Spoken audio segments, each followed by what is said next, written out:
that we now consider the communication of the President calling upon the Congress of the Philippines to further extend the proclamation of martial law and the suspension of the privilege of the writ of habeas corpus in the whole of Mindanao for a period of 1 year from January 1, 2018 to December 31, 2018, or for such other period of time as the Congress may determine. Is there any objection?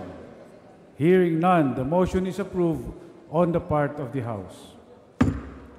Majority Leader. Mr. President, on the part of the Senate, I move that we suspend our session for a few minutes to allow, or in order for the resource persons to take their designated seats in the plenary hall.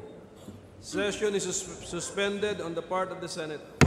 House Majority Leader. Mr. Speaker, before I join the motion of the Senate Majority Leader, may I call the attention of our members of Congress to Section 9 of our rules, which states that a member of the Senate or House of Representatives who wishes to speak shall rise and approach their majority leaders. So please approach the majority leader of the Senate and the part of the Senate, or this representation and the part of the House, for you to be able to be recognized on the floor. Mr. Speaker, I move that we suspend our session for a few minutes to allow our resource persons to occupy their places in the plenary. The session is suspended on the part of the House.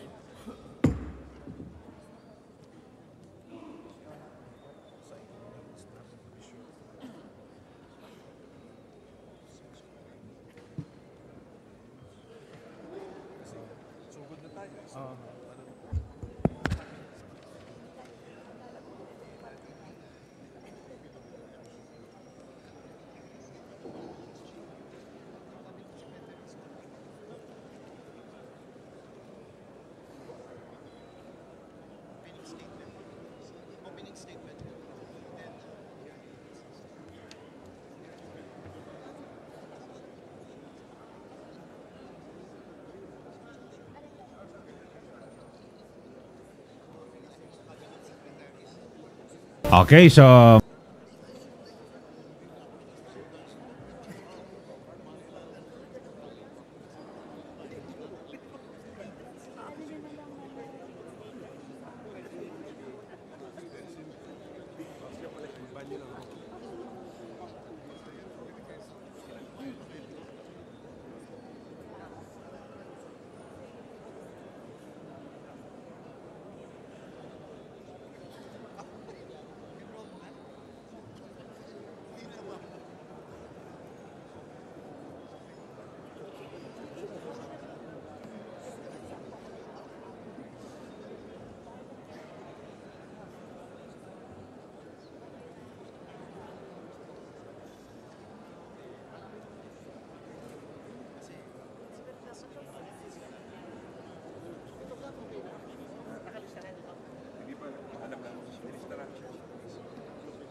on the part of the House, please register with the Senior Deputy Majority Leader. Dito.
Sige, senyasan na lang kami kung ready na.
We're ready to resume, Mr. President.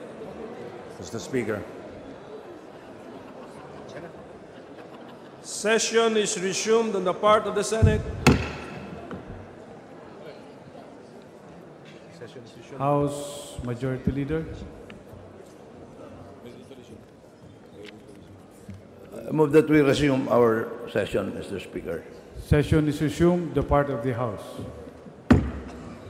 Mr. President, I move that we recognize Executive Secretary Salvador Medialdia to report to the joint session on the basis of the letter of the President dated December 8, 2017, with a subject, quote, further extension of the proclamation of martial law and suspension of the privilege of the writ of habeas corpus in Mindanao.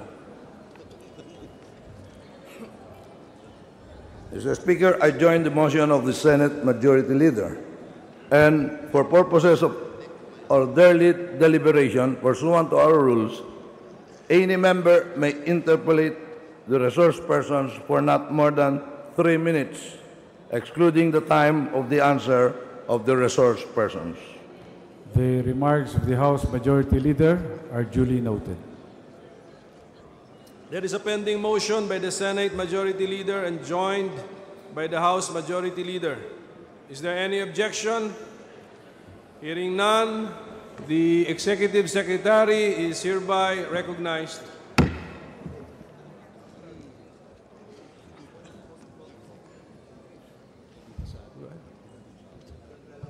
Thank you. Oh, sige. Pwede, okay lang dito. ES shall deliver his report. Thank you.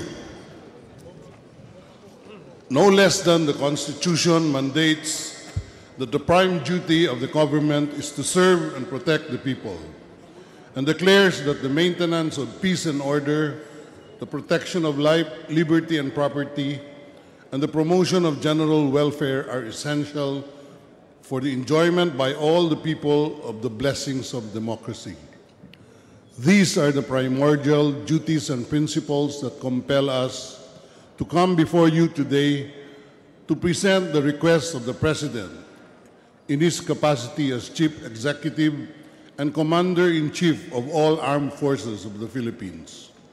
Honorable Senate President Aquilino Pimentel III, Honorable Speaker Pantaleon Alvarez, ladies and gentlemen of the Senate and the House of the Representatives, good morning. Please allow me first and foremost to thank on behalf of the President all the members of the Senate and the House of Representatives for their continued support to the President and the entire Executive Department as we pursue our efforts to achieve lasting peace, security, prosperity in Mindanao and the nation as a whole. Last July 22, 2017, upon the request of the President and after a comprehensive assessment of the situation in Marawi City and other parts of Mindanao, Congress passed resolution of both houses number 2, extending the proclamation of martial law and the suspension of the privilege of the writ of habeas corpus in the whole of Mindanao until 31 December 2017.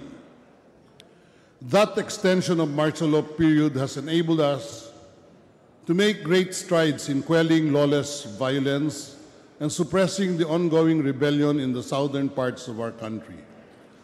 I am pleased to share with you that Secretary of National Defense Delphine N. Lorenzana as Martial Law Administrator and AFP Chief of Staff General Ray Leonardo Guerrero as Martial Law Implementer have reported that the Daesh-inspired fighters and their known leaders have been substantially neutralized. Likewise, we have already liberated the main battle area of Marawi City and fast-tracked the arrest and prosecution of terrorists, all of which paved the way for the commencement of government action to rehabilitate the city. If I may stress, all these accomplishments were achieved with our armed forces and law enforcers exerting utmost respect for the Constitution and the protection of human rights at all times, as underscored in General Order Number 1 dated May 30, 2017. Last December 4, 2017, the President received a letter from the Martial Law Administrator, together with a report of the Martial Law Implementer, on the current security assessment for the whole island of Mindanao. Upon a careful personal evaluation of these reports, including similar reports and recommendations from the Philippine National Police, the National Security Advisor, and the National Intelligence Coordinating Agency, as well as the information gathered from local government officials and residents, the President is constrained to ask, once more, the Congress of the Philippines to further extend the proclamation of martial law and the suspension of the privilege of writ of habeas corpus in the whole of Mindanao for a period of 1 year, or from 1 January 2018 to 31 December 2018, or such other period of time as the Congress may determine in accordance with the Constitution. In support of this plea, the President wishes to highlight the following factual circumstances.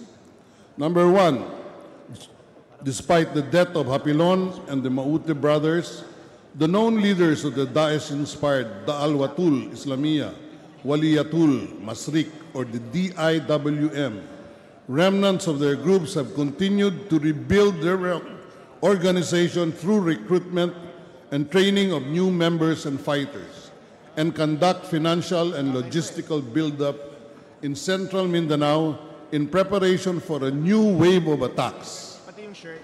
Please note that among those listed in the martial law arrest orders, 185 persons remain at large and in all probability are presently consolidating their forces. Turaife, who is said to be Hapilon's potential successor as Amir of the Dais Wilayat in the Philippines and Southeast Asia, has organized a group which has been monitored to be planning to launch bombings, possibly in Cotabato. Number 3, the Bangsamoro Islamic Freedom Fighters, or BIFF, continues to commit acts of lawless violence. During the martial law period, the BIFF has perpetrated at least 15 violent incidents in Maguindanao and North Cotabato. For this year, at least 89 violent incidents, mostly harassments and roadside bombings against government troops have been recorded. Number 4, remnants of Abu Sayyaf Group or ASG in Basilan, Sulo, Tawi-Tawi, and Zamboanga Peninsula remain as a serious security concern, as evidenced by at least 43 acts of terrorism, including attacks against improvised explosive devices or IEDs, harassments, and kidnappings. Number 5, notably, the communist terrorists and the New People's Army took advantage of the situation by intensifying their decades-long rebellion against the government and step up violent acts against civilians and private entities, as well as public and government infrastructure.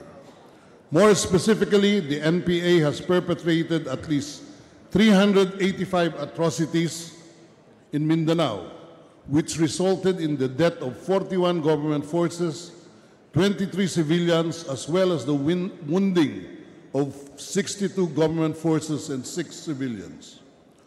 Also, at least 59 arson incidents have been carried out by NPA in Mindanao this year, destroying an estimated 2.2 billion pesos worth of properties.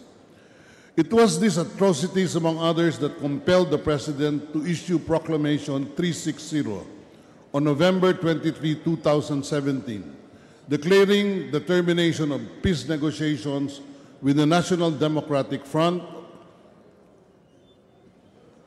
Communist Party of the Philippines, New People's Army, or NDF, CPP, NPA, and Proclamation number 374 on December 5, 2017, declaring the CPP, NPA as a designated identified terrorist organization under the Terrorism Financing Prevention and Suppression Act of 2012, and the directive to the Secretary of Justice to file an appropriate petition for the proscription of the NDF, CPP, NPA as a terrorist organization under the Human Security Act of 2007. In sum, the factual basis that compelled the President to declare martial law and suspend the privilege of the writ of habeas corpus in Mindanao, as affirmed by Congress and validated by the Supreme Court, continues to exist, despite the liberation of Marawi and the eerie silence of in the main battlefield. A state of actual rebellion subsists in Mindanao, perpetrated not only by remnants of the Daesh-inspired DIWM, but also by other local and foreign terrorist groups, including the New People's Army, and ready to explode anew at any given time. Public safety requires a further extension of martial law and the suspension of the privilege of the writ of habeas corpus in Mindanao in order to quell this rebellion completely.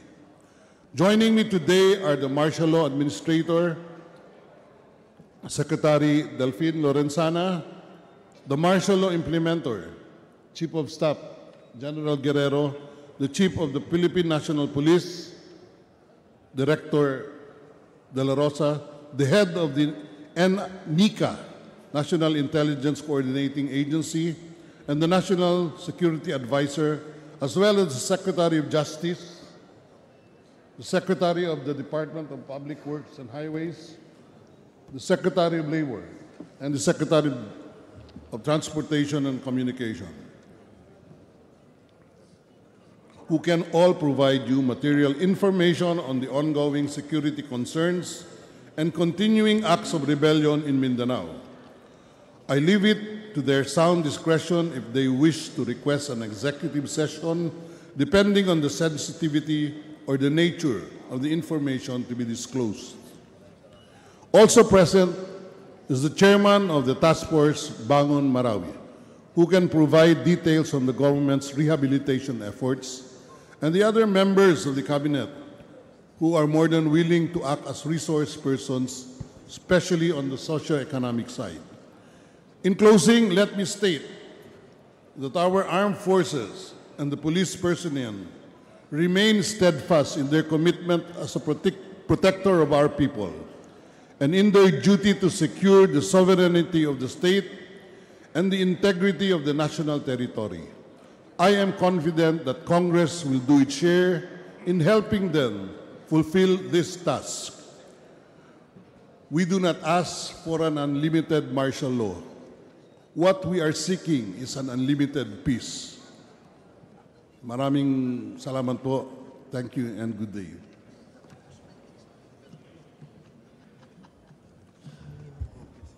Mr. President, Majority Leader. with a reminder to our colleagues of Article 5, Section 7 of our rules on the joint session, I now move to recognize the Minority Leader, Senator Drilon, to pose questions to the resource persons. The Minority Leader, Senator Drilon, is recognized for interpellation.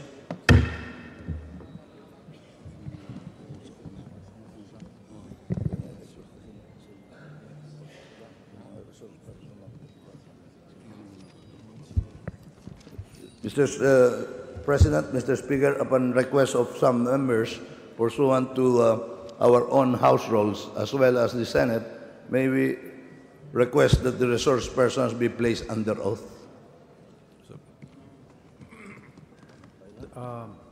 Any objection? Yep. So, Secretary, please place them under oath. Everyone. Your secretary. May we please raise your right hand. You solemnly swear to tell the truth, the whole truth, and nothing but the truth during this joint session of the House of Representatives. Thank you. Senator Drilon has the floor.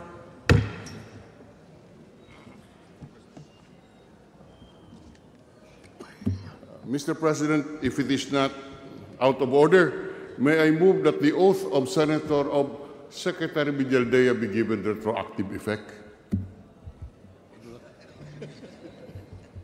Thank you, Mr. President. Mr. President,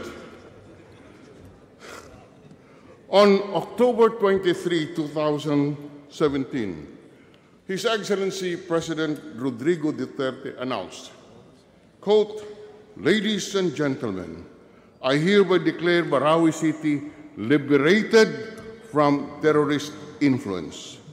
That marks the beginning of rehabilitation," end of quote.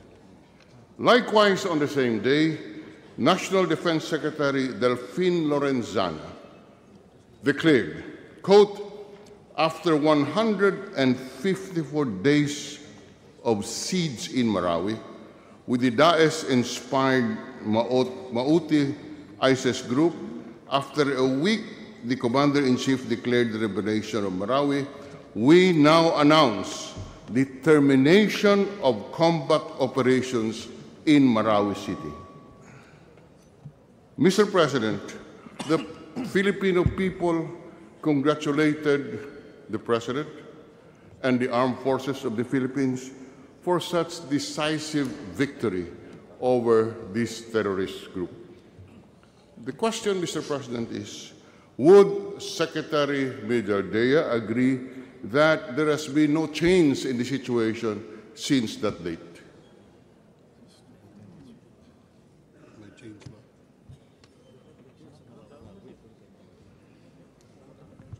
Mr. President, insofar as Marawi is concerned, there is a change, there is substantial change, but the battlefield has now moved to other places in Mindanao. What do you mean by there is there no substantial change, or is there a substantial change in Marawi City? In Marawi, there is, sir. A substantial change. Yes, sir. Meaning, the question that we raised, Mr. President, are the declarations of the President, His Excellency, and the Secretary of National Defense changed since the time that the situation was described on October 23 of this year? Has the situation changed, or is it the same situation today that the Marawi City has been liberated from terrorist influence, that that there has been a termination of combat operations in Marawi City? May I answer that, Mr. President? Mr. President, the situation in Marawi has substantially changed from the time that our troops were fighting the ISIS-inspired Mauti group. And that's the reason why there is now this post-conflict needs assessment that's being conducted in Marawi. However, as situations develop later on, the ISIS-inspired other groups in Mindanao are also active, like the BIFF in Central Mindanao, and also in some other parts of the Basolta Islands.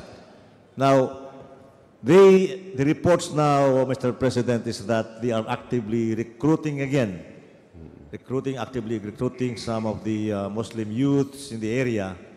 And that is what we are saying, that the rebellion actually has not stopped. It just moved to another place. Yes.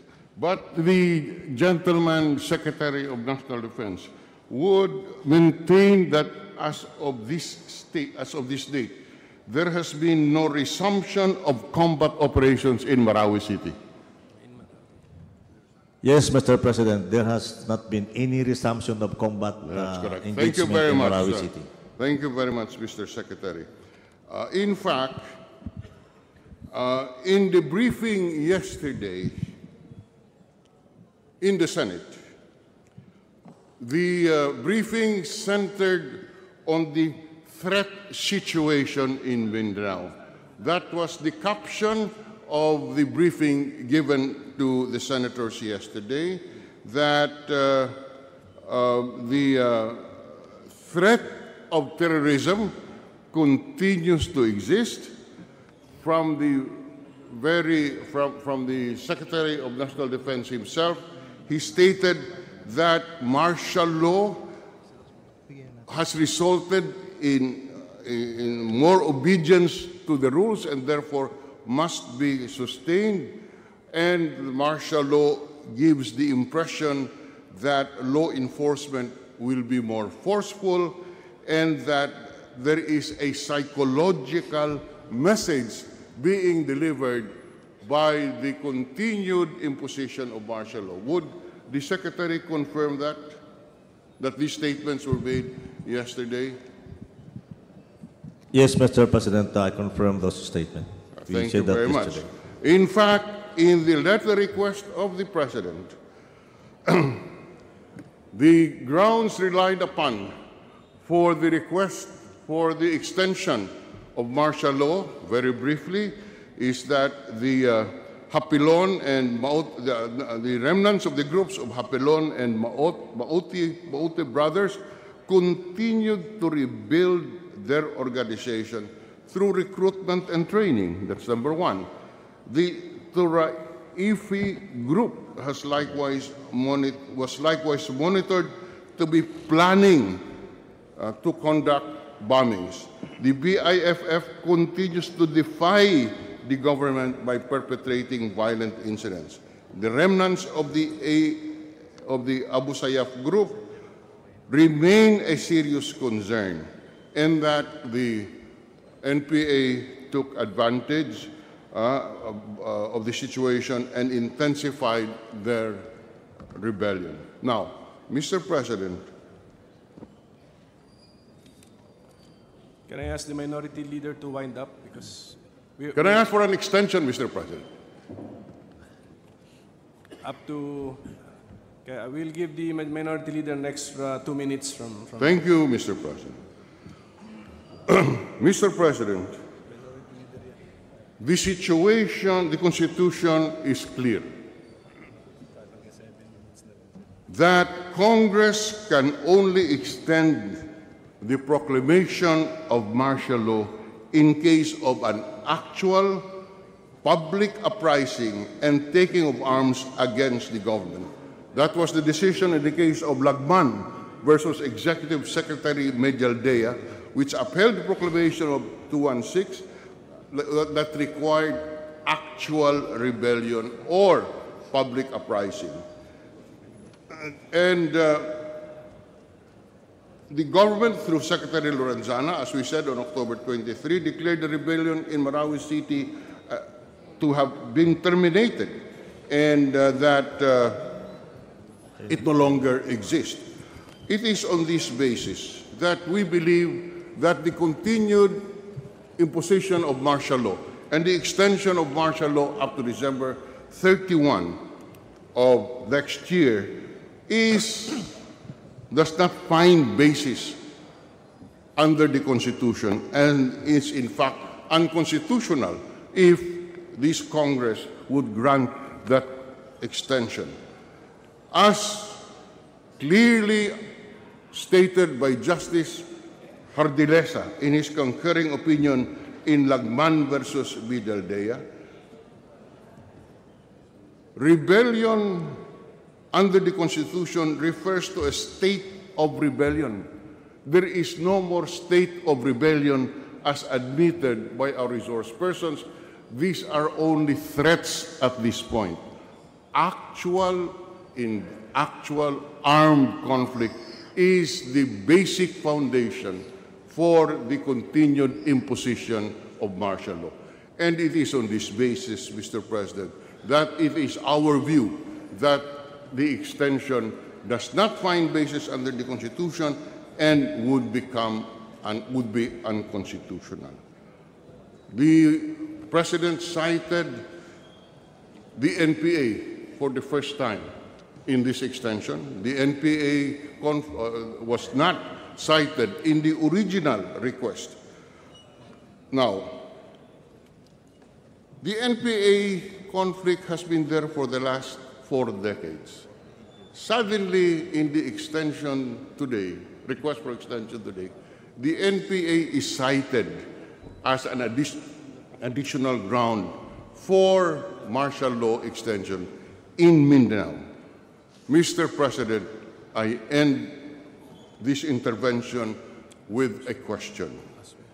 Is this now a prelude to declaring martial law nationwide? Thank you, Mr. President. Thank you, Minority Leader.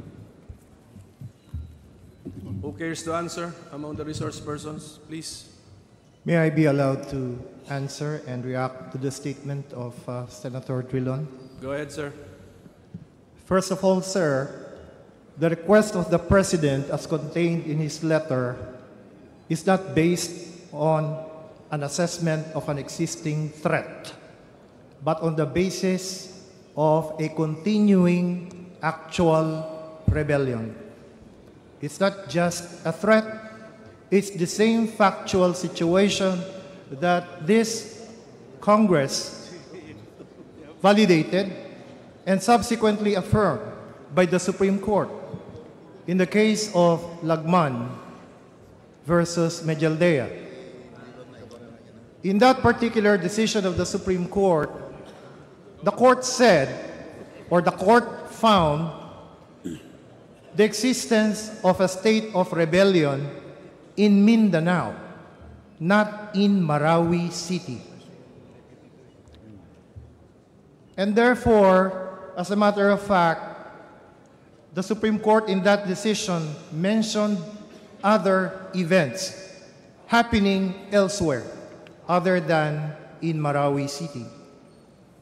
Enumerated incidents happening in Basilan, in Tawi-Tawi, in Cotabato, and elsewhere in Mindanao.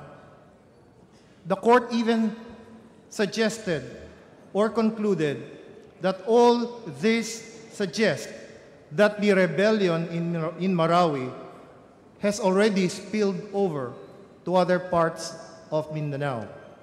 And this is what our resource persons from the Armed Forces of the Philippines and the Philippine National Police will care to elaborate if there will be further questions along this line.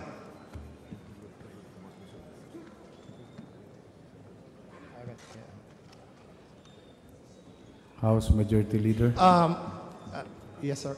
We just want to add that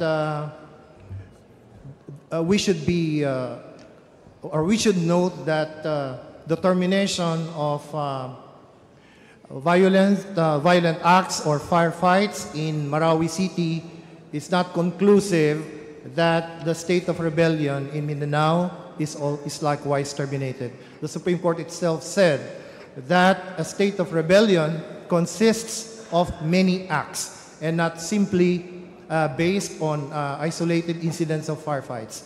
I remember that the Supreme Court even gave the example of hypothetical people entering the premises of the Supreme Court, disarming their own security guards, raising the Irish flag, and saying that, or asking hypothetically that, should martial law be declared only within the compound or in the compound of the Supreme Court? There is always the possibility that elsewhere, in the buildings near the Supreme Court, at the PGH, at the Manila Science High School, other possible cohorts of rebel groups might be present and occupying and ready to attack similarly. As to the last question of the senator, that is this a prelude to a nationwide declaration of martial law? I suppose that that is more of a rhetorical question, Mr. Senator. All of this will depend on the factual circumstances as defined by the Constitution under Section 18 of Article 7. When there is a rebellion, an actual rebellion, and public safety requires it. And there's a third element added by the Supreme Court in the case of Lagman versus Mijaldea, that there should be probable cause.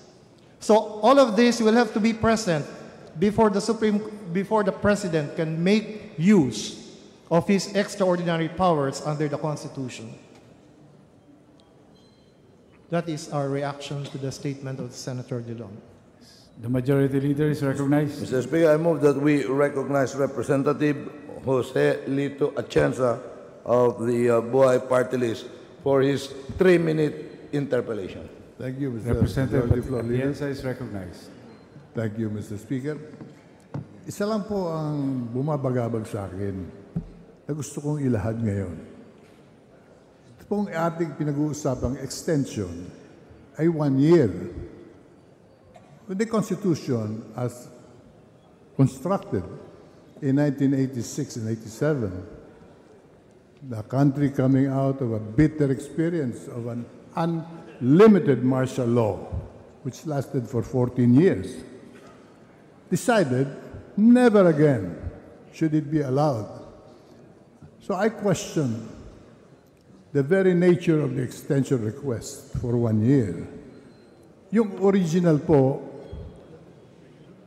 ay in accordance with the intention of the Constitution and the desire of the Filipino people. It was limited to 60 days.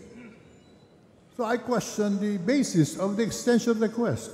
Why, how, and where are you getting the authority to be requesting even for a 1-year extension of a 60-day original proclamation? Hindi po ba ito circumventing again the intentions of the Constitution? Because if the basis for the proclamation is no longer Marawi, it should be starting again with 60 days.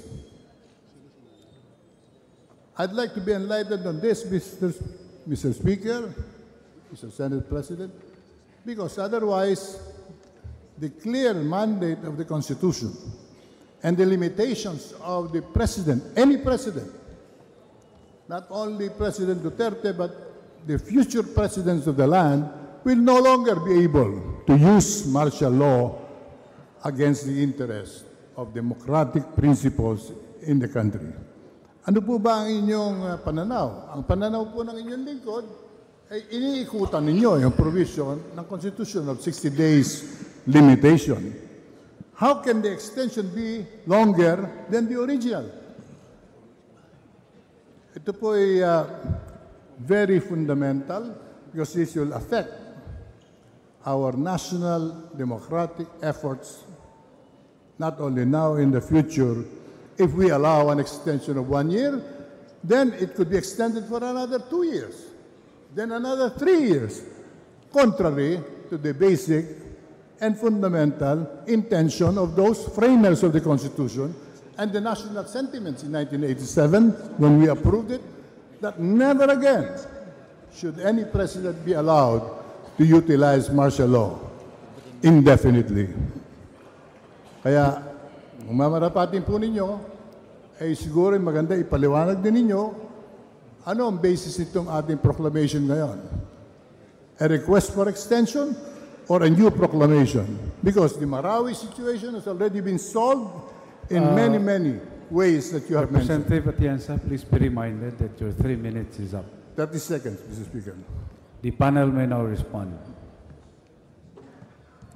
May I be allowed to answer the question from a constitutional or legal perspective, sir? Yes, please. Go ahead. Yes, sir. The matter of the validity or constitutionality of an extension for an indefinite period of time beyond 60 days is provided in the Constitution itself, in Section 18 of Article 7, where the power or prerogative to extend the original period of 60 days as declared by the President rests with Congress. In fact, the specific wording of that provision says, upon the initiative of the President, initiative only of the President, the Congress, in a joint session, may extend the period for such period of time, extend the validity of martial law for such period of time as it may deem proper or necessary. So it's really in the hands of Congress. The key to the length of the extension period lies in the pocket of the Congress. And all that the President needs to do is to show the factual basis for a continuing declaration of martial law and suspension of the privilege of the writ of habeas corpus.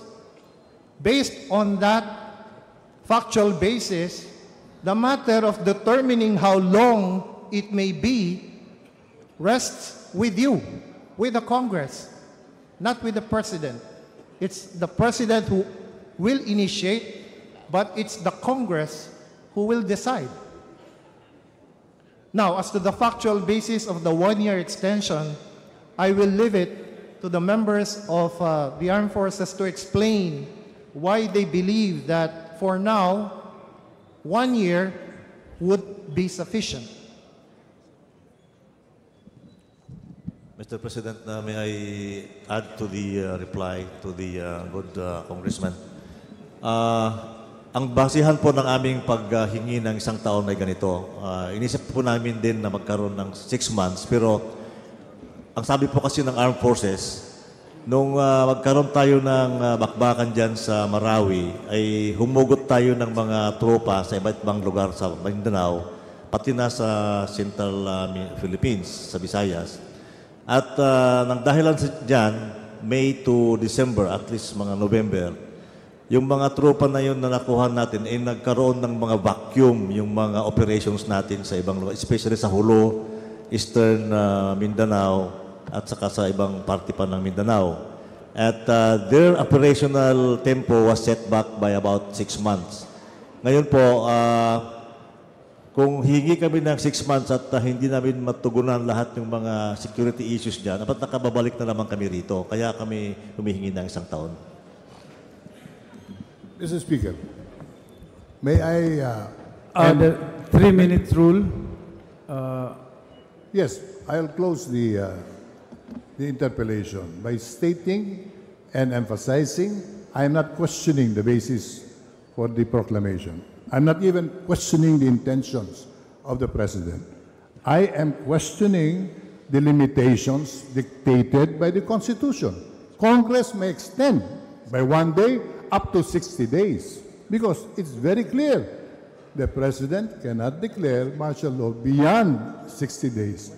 If we are not guided by that basic requirement and limitation, then I'm afraid the country will be open once again to the declaration of an indefinite martial law in the future.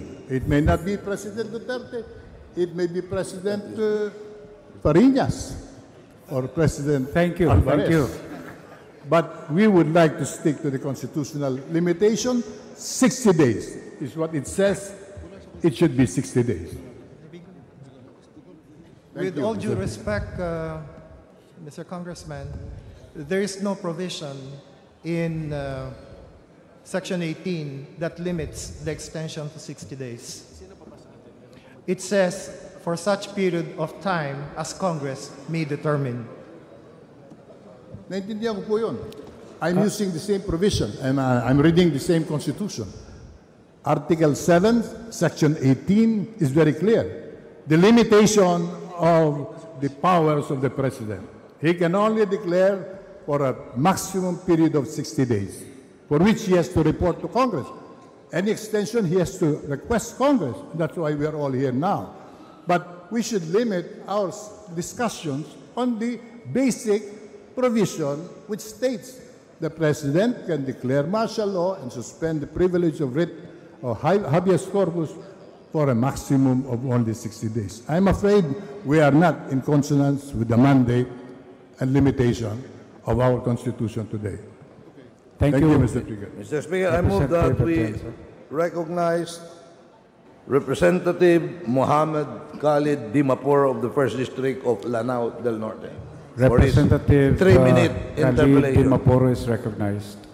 Auzu billahi minasyaitanirrajim. Bismillahirrahmanirrahim. Speaker, colleagues, assalamualaikum warahmatullahi wabarakatuh.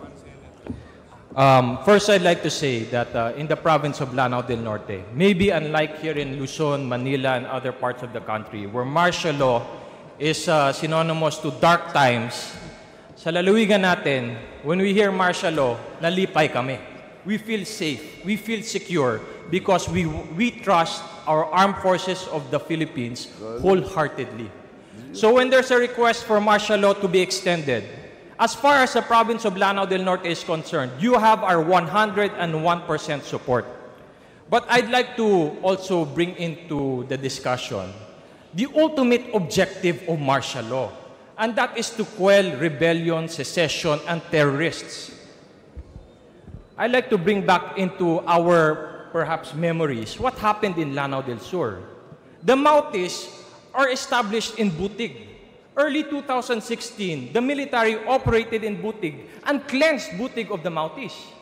But after that, at the end of the year, bumalik na naman ang Mauti. And the military came again and they cleansed the Mauti out of Butig. Where did the Mauti go? They moved to Punapiaga po and then ultimately to Marawi City, where we have the battle in Marawi. And now we're fighting different fronts, the BIFF, the ISIS, the NPAs, in North Cotabato, Davao, maybe in Bukidnon. So ang problema natin that I see in the Lanao region is the military might not have the manpower or the capability to really quell this rebellion or this secession. If they are working on it on themselves, they need to rely on their counterparts, which is the Philippine National Police and the local government units. For example, in Butig, what is the Philippine National Police doing? In Lanao del Sur, what is the Philippine National Police doing? When we were given our briefing yesterday in the executive session, my colleagues here in Congress, did we hear any briefing from the Philippine National Police? That is the essence of establishing normalcy in Mindanao. When it is no longer the military that is policing our communities, but it is our communities that are policing ourselves through our police. And what happened in Lanao del Norte and some parts of the ARMM is that NAPOLCOM and maybe because of the ILG removed the deputization powers of the local chief executives. So the governors and the mayors no longer have control over the police, meaning to say that the responsibility of the police now lies on either DILG or the PNP. Ang concern ko, Mr. Speaker, is, again, I just like to place on record, what is the police doing? Dahil you cannot keep moving our military. Attack sa Butig, move to North Cotabato. Attack sa Mari, move to another area. You have to establish strong police presence. And I'm hoping that after this manifestation, Mr. Speaker, na idagdag nila yung mga battalions natin in the Lanao region. Add more SAF, add more regional mobile groups so that we can patrol the Lanao region. Our police can patrol the Lanao region and put terrorism and insurgents at bay.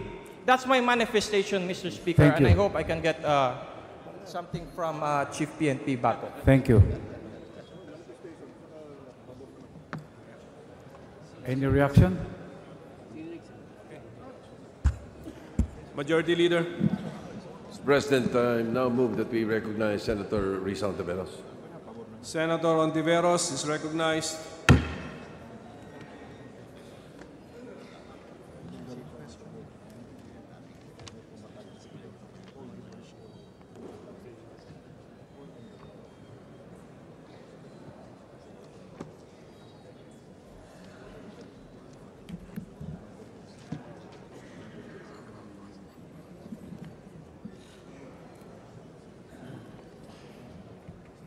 Mr. President, colleagues, good resource persons, on December 3, just this month, 2017, Malacanang, through spokesperson Harry Roque, said that the NPA was, to quote, a spent force.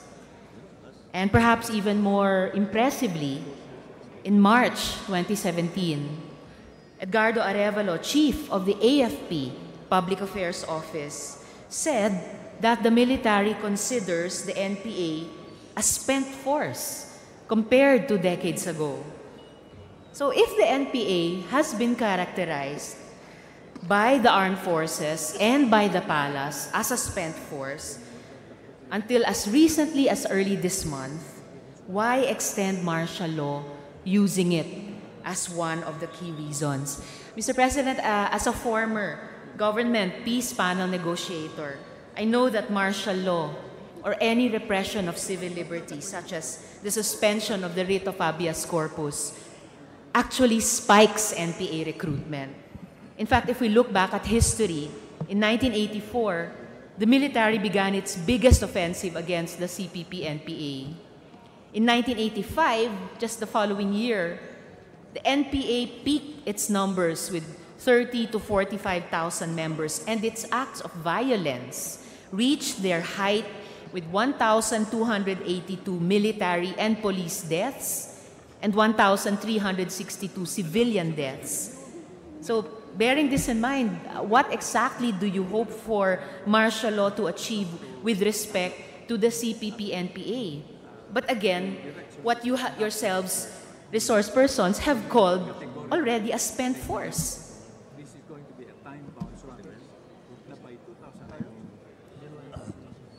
Mr. President, may I be allowed to reply to the good senator? Ma'am, yesterday I said that we did not know where Secretary Roque got his facts that the maybe from the AFP secretary is a spent force, because just a couple of weeks back there is an intensification of attacks by the CPP-NPA, especially in eastern Mindanao and also in southern Mindanao. The reason why they are now part of the martial law, they are not actually the main target of the martial law, but still the continuing rebellion of the ISIS-inspired groups in Mindanao, is because they are already branded as a terrorist organization. And in fact, because of that, they have also alerted or directed the troops on the ground to intensify attacks on military troops. That's why they are part of the martial law. But good Secretary, ano po nangyari sa pagitan ng Marso kung kailan hindi lang yung presidential spokesman ang nagsabi, pero yung AFP, chief ng Armed Forces Public Affairs Office, na spent force sila, and then 9 months later, may intensification of attacks. Nakakamanghalang kung Can I paano ask biglang Senator nangyari Ontiveros yun. to wind up? I have 2 more questions, Mr. President. I'm sorry, but time is up. I will just await, with the good Mr. President's indulgence, the response of the good Defense Secretary, and then I'll place my last 2 questions in one go for the responses of the resource persons. Mr. President, the reason why there was this lull of operation of the CPP in peace, because we were talking to them. Meron tayong peace process na ongoing ng ano yan, kaya naglaylo sila and they did not attack. And that does not mean that they are spent force. Medyo nag-ano lang sila, hindi gumagalaw. But after that, they started to attack us, so that's why we are attacking them as well. May I just note, Mr. President, to close this first question, that the good Defense Secretary has still not denied that the AFP characterized the NPA as a spent force. Ma'am, can I ask you to state your yes, 2 Mr. questions? President, I'm going to state my they 2 can respond, questions.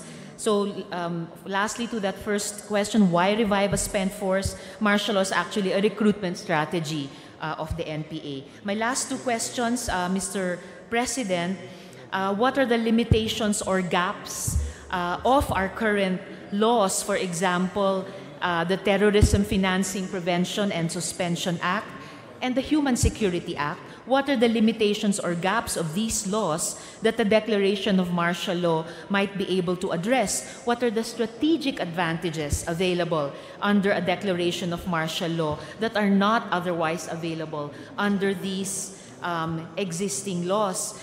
Because otherwise, Mr. President, martial law is a last and drastic response where existing laws and policies are insufficient.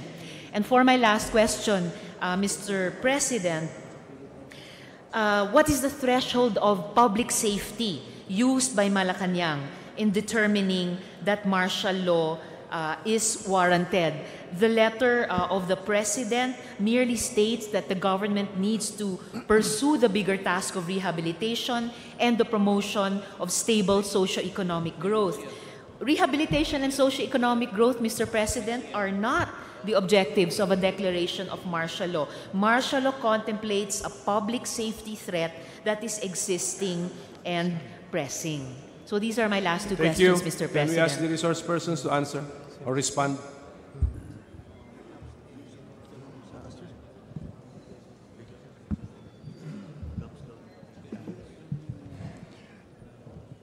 Thank you, Madam Senator. Your question as to what martial law may add. What is the value added of martial law? That is a general question, Madam, and I would just venture to answer that in the same in this manner. Martial law is a flexible concept, but generally it is understood to be the exercise of police power by the executive rather than by the legislature, and with the assistance of the military to ensure public safety. So, because of its very nature, the things that may be done by the President as Commander-in-Chief are likewise flexible. There could be orders pursuant to the declaration of martial law that may enable warrantless arrest and seizures, or ban public assemblies, or take over media. Hypothetically speaking only, Madam Senator. So what we're saying here is the exercise of this emergency power of martial law is a flexible concept and serves, in the words of the Supreme Court, serves as a warning to the people or to the citizenry that the President is exercising an extraordinary power with the assistance of the military, and that under pain of arrest and punishment, the citizenry are advised not to make it difficult for the government forces to ensure public safety. Now, as to the other... The threshold of public safety. threshold Mr. of President. public safety, again, Madam Senator, public safety is an abstract concept. It does not have a fixed standard. It is determined by actual circumstances on the ground and based on information available to the President. So it's really a personal judgment call on the part of the President to conclude what is the limit of public safety or needs of public safety that will require the exercise of his emergency powers. There is no fixed standard to determine public safety. It's all a matter of personal judgment on the part of the executive. And in our opinion, this is a prerogative that is exclusive to the chief executive. In closing, Mr. President, may I just note that the good can you resource wind up? persons, I'm winding up, Mr. President, the good resource person's response is replete with bothering terms and concepts that should serve as warnings to us. Limitations and gaps are not a matter. Martial law is not a general question. It is a very practical and pragmatic question that has very concrete implications for us, again, as in our previous history. Martial law is not a flexible concept. It is very strictly defined and limited by our Constitution. I hope the references to warrantless arrests, banning of assemblies, taking over of media are not a precursor to what may lie ahead, as asked previously by our minority leader and the good Representative Atienza. To Thank talk you very about, much, Senator Mr. President, Oliveros. I am wrapping up in this last sentence. To talk about serving as warning to the people, that is contradictory to the so-called public safety that the actions of the executive are supposed to result in. And public safety itself is not an abstract concept. It is a very concrete good, public good that a government is supposed to deliver to us. Public safety is not flexible. It is not bereft of fixed standards. And most of all, Mr. President, all these issues of martial law, of public safety, these are not dependent on the personal judgment of any single person, not even our President, though he be our highest elected public official. This is why they are enshrined in the Constitution. They are not left to the personal whim or caprice of a single man, of a single leader, of a single authoritarian or dictator. Thank you, Mr. Thank you, ma'am. President. Thank you. Mr. Majority Leader. Mr. Speaker, I move that Representative Antonio Tino of the Party List Act Teachers be recognized for his 3-minute interpellation. Representative Tino is recognized. Please observe strictly the 3-minute rule. Thank you. Maraming salamat, Mr. Speaker. Mr. Speaker, nananatili ang posisyon ko na walang batayan yung unang deklarasyon ng martial law sa buong Mindanao at lalong walang batayan ang kasalukuyang hiling ng Presidente para sa 1-year extension ng martial law. At yung sulat mismo ni Presidente sa Kongreso at yung mga pahayag ni Executive Secretary Medialdeas ngayon ay nagpapatunay nito. Mr. Speaker, hindi po ba sinabi ni Presidente sa kanyang sulat that the AFP has achieved remarkable progress in putting the rebellion under control?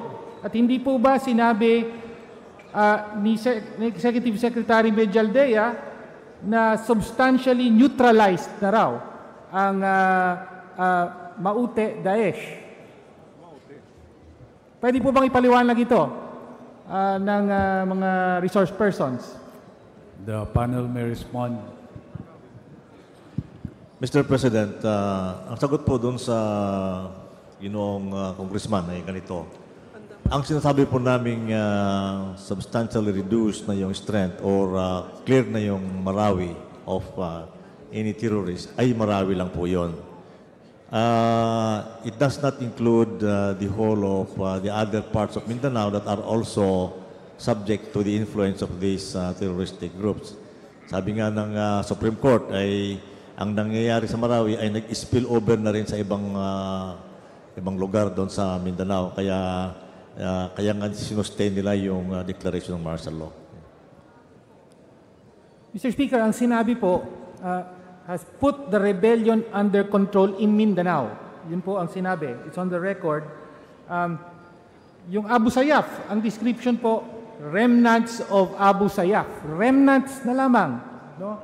Yung BIFF kanina, ang sinabi, they are committing acts of lawless violence. Yun po ang sinabi. Hindi pa nga rebellion, lawless violence.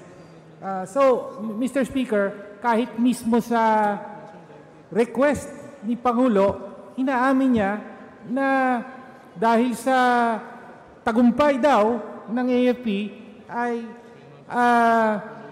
under control na ang rebellion. So wala po.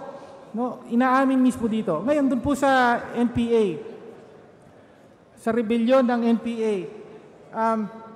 sinabi po dito na kaya raw 1 year ang hinihingi ay para daw lubusang tapusin na ang rebellion sa Mindanao. Sabi po, no? Let me quote.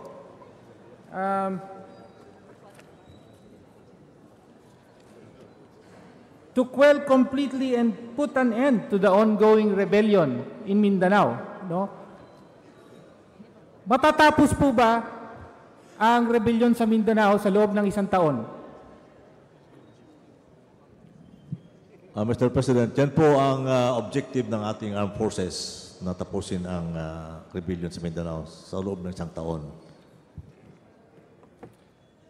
Mr. Speaker,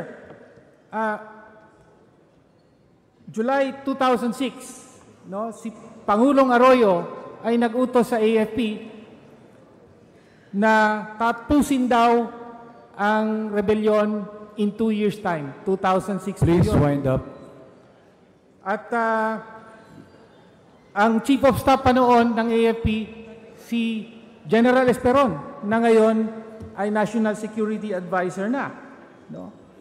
Ngunit, alam natin na sa halip na natapos ay lalong lumaganap at lalong lumakas. Mr. Speaker, narinig na po natin ang ganitong argumento ni Pangulo mismo. Sabi niya, bigyan niyo ako ng 3 buwan.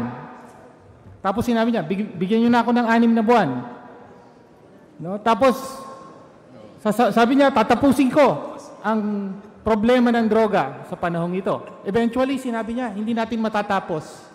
Ngayon po, yan din ang naririnig natin. Bigyan niyo ako ng 1 taon, tatapusin ko ang rebellion sa Mindanao. No? Sino po ba rito ang maniniwala? Mula pa panahon ng Kastila hanggang kasalukuyan, hindi po nawawala ang rebellion sa Pilipinas. Thank you. Kaya po, Continue. kung pagbibigyan po natin ng kahilingan ni Pangulo, papayag tayo na basta may rebellion ay may martial law, argumento ito para sa walang hanggan at walang katapusang martial law. Hindi po martial law ang makatatapos sa rebellion sa Pilipinas. Ang makatatapos po rito ay ang pagtugon sa mga ugat. Hindi po ito makukuha ng martial law. No, ang ugat po ay kahirapan, ang kawalan ng lupa ng mga magsasaka, ang pang-aapi sa moro, sa mga lumad, at iba pa ang kawalan ng trabaho, ang malaking agwat sa pagitan ng mayaman at mahirap. Yun po ang tatapos sa rebellion. Next interpolator, please. Mr. Speaker, Maraming salamat, Mr. Speaker. I move that we recognize Representative Gabriel Bordado of the 3rd District of Camarines Sur. Representative Bordado is hereby recognized. Before he takes the floor, Mr. Speaker, I'd like to appeal to our members. On the part of the House, more than 20 listed to interpolate, and 3 minutes of 20 is already a long time. And in fairness to the honorable members of the Senate, there is only 1 interpellator left already from them. So kindly limit ourselves to 3 minutes. You may explain your votes later on anyway. Thank you, Mr. President, Mr. Speaker. Thank you. Mr. Speaker, on October 17, 2017, when President Rodrigo Duterte declared Marawi liberated from terrorist influence after 5 months of incessant fighting, I rejoiced, Mr. Speaker, along with millions of our countrymen. I thank the President for his decisiveness and tenacity. I commended the armed forces of the Philippines and the PNP for their bravery and great sacrifice. Subsequent events, Mr. Speaker, would further seal the total victory in Marawi. A few days ago, Mr. Speaker, the international news agency Reuters reported, and I quote, Iraqi Prime Minister Haider al-Abadi declared final victory over the Islamic State after Iraqi forces drove its last remnants from the country, 3 years after the militant group captured about a third of the Iraqis' territory, unquote. Now, Mr. Speaker, let me propound the following questions to the Executive Secretary, the Honorable Miguel Dia. Why is there a need to extend martial law in Mindanao for 1 year? Why 1 year?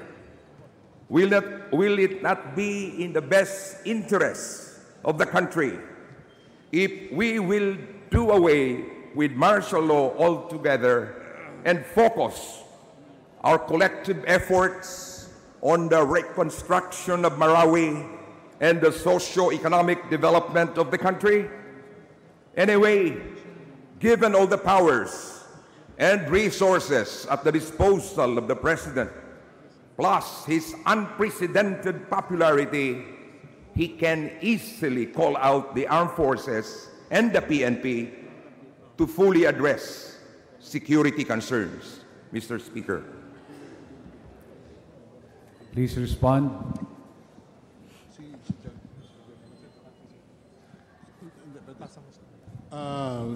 General Guerrero will answer on the question of an extension for 1 year. Yes, Your Honors.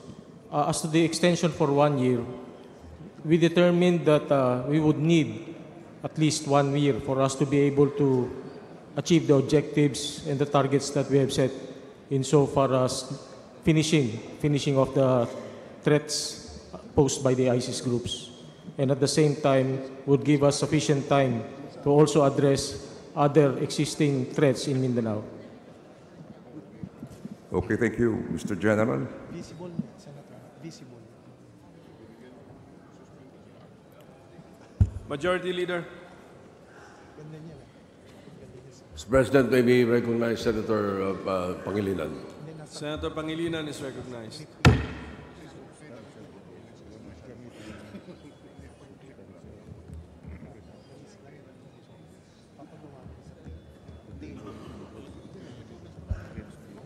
Thank you very much, Mr. Speaker, Mr. President. Magandang umaga po. Mr. President, Mr. Speaker, we are here today in fulfillment of a constitutional duty to pass upon the extension of martial law in Mindanao. Narito tayo dahil ito ang sinasabi ng ating saligang batas. We are upholding and respecting the rule of law and the Constitution by convening today. Therefore, the question is the martial law extension consistent with the Constitution? Our acts must always be consistent with law and the Constitution. This is what distinguishes us from terrorists, criminals, or rebels. who we seek to defeat. For they have no regard for our Constitution or our laws. They have no respect for the rule of law. And I say, Mr. Speaker, Mr. President, we cannot, in exercising these martial law powers or passing upon these martial law powers, go beyond what the Constitution dictates, what our laws prescribe. Otherwise, we will be in danger of becoming the monsters that we seek to defeat, those who have no regard for law, order, or respect for the Constitution. My question, therefore, is, and this is directed to whoever would like to answer it among the panel. Number one, would you agree with us with this position that martial law is an extreme measure and must not be exercised whimsically or arbitrarily? Anyone may answer. Of course, Mr. Senator, we agree. Would you agree that it is an extraordinary measure resorted to only when the same is necessary? Under the conditions set forth in the Constitution, yes, sir. Existence of rebellion and public safety requires it. Yes. Section 18, Article 7 precisely provides when these powers can be exercised. And if we are to look at the long history of our challenges to national security and insurgency and rebellion, Mr. President, in the year 2000, March, MILF rebels numbering 700 attacked army camps, 9 army camps, raided Kauswagan Town Hall, held 400 civilians hostages, resulting in 36 people killed and 160,000 displaced persons. Martial law was not declared then. In 2001 November, in Sulu and Zamboanga, some 200 MNLF fighters launched mortar attacks on military camps in Sulu. Over 160 people were killed.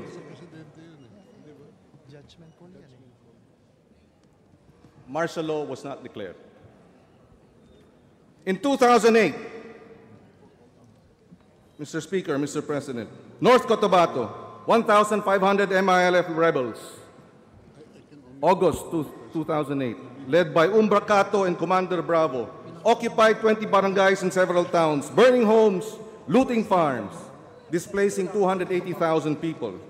At least 40 people were killed. Martial law was not declared. In 2012, if I'm not mistaken, the Zamboanga siege,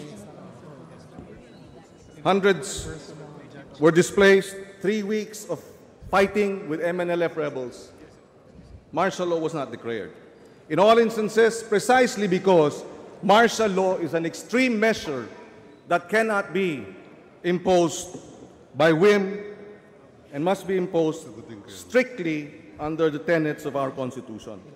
Which brings me to the question. Earlier, no more combat operations in Marawi. During the siege of Marawi, this Congress approved a martial law in Mindanao extended for 6 months or 5 months. Just like to remind Secretary Pangilinan, please wind down, the time is up. May I have a 2-minute extension? Thank you, Mr. President. How do we explain now that Marawi siege is over? I guess it was stressed earlier, but I'd like to press the point. We provided for a 6-month martial law in Mindanao while the fighting was taking place, while the siege was ongoing. Martial law was upheld by the Supreme Court in recognition precisely of this situation then. Today, there is no longer any siege. Today, no more combat operations in Marawi. Yes, there are operations elsewhere. But why are we asking for 1-year extension? Why not 6 months? Why 1 year? When martial law is an extraordinary measure as admitted by our resource persons. It is no longer extraordinary. It has become a norm. If we are to allow this one-year extension, Mr. President. May we have a response, please? Sir, we cannot, Mr. President, we cannot answer for the judgment call of the presidents at the time. We now have a different kind of president who has the political will to answer for the consequences of his decisions. We cannot make any comparison on the basis of the 2000, 2003, 2004 situation. What we have in hand is a 2017 situation. Yes, we understand that, Mr. President, except that the point is that martial law must be exercised as an extreme measure, must be recognized as an extreme measure. And we would like to be clarified. It's an extension of 1 year, precisely in recognition of the extreme situation we're in, when in fact the Marawi siege is over. I would like to think if the Marawi siege was continuing, then perhaps there is basis to extend. And maybe basis to extend for 6 months, perhaps, as an argument in arguendo. But there is no longer any siege. And yet here we are allowing for a 1 year or proposing for a 1 year and us actually accommodating or perhaps eventually accommodating a 1 year extension. I do not see the logic and I'd like to be clarified.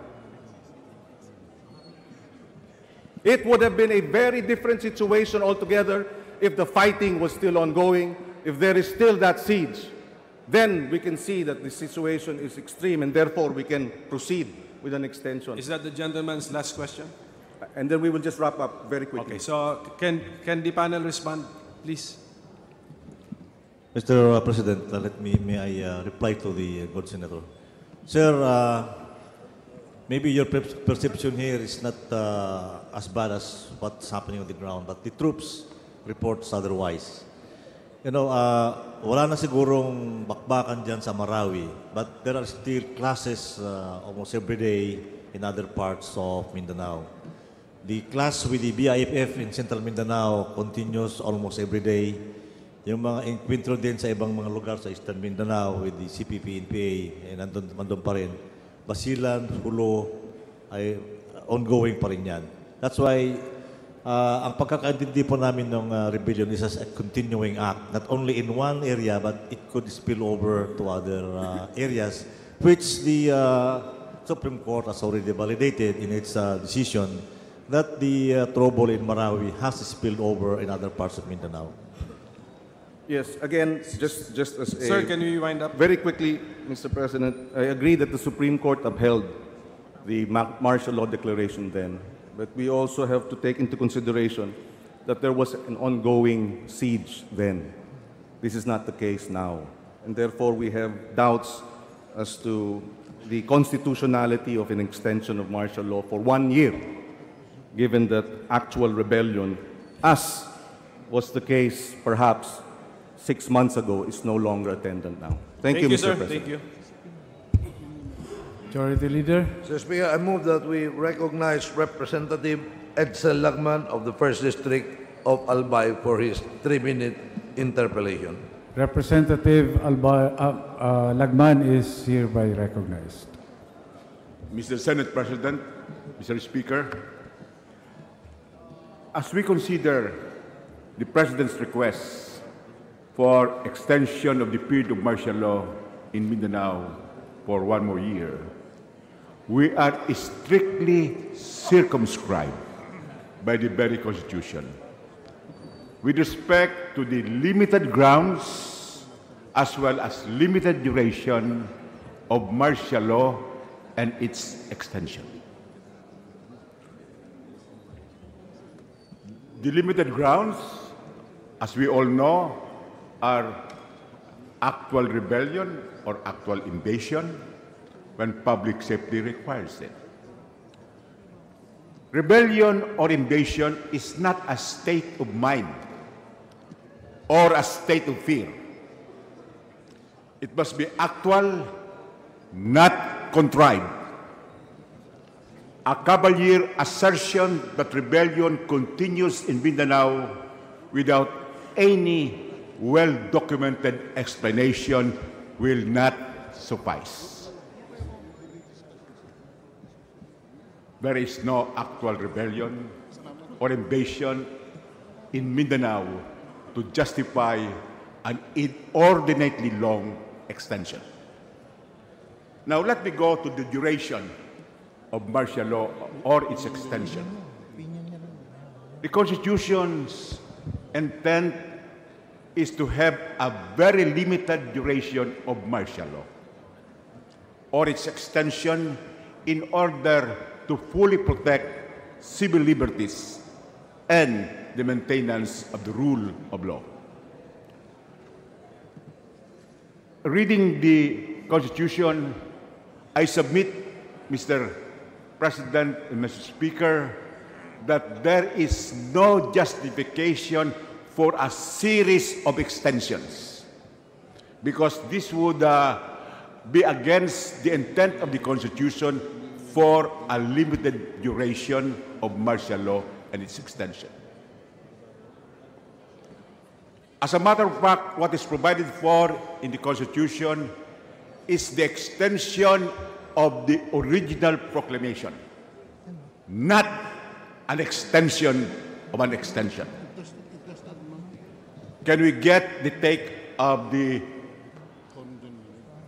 panel of resource persons on this particular provision?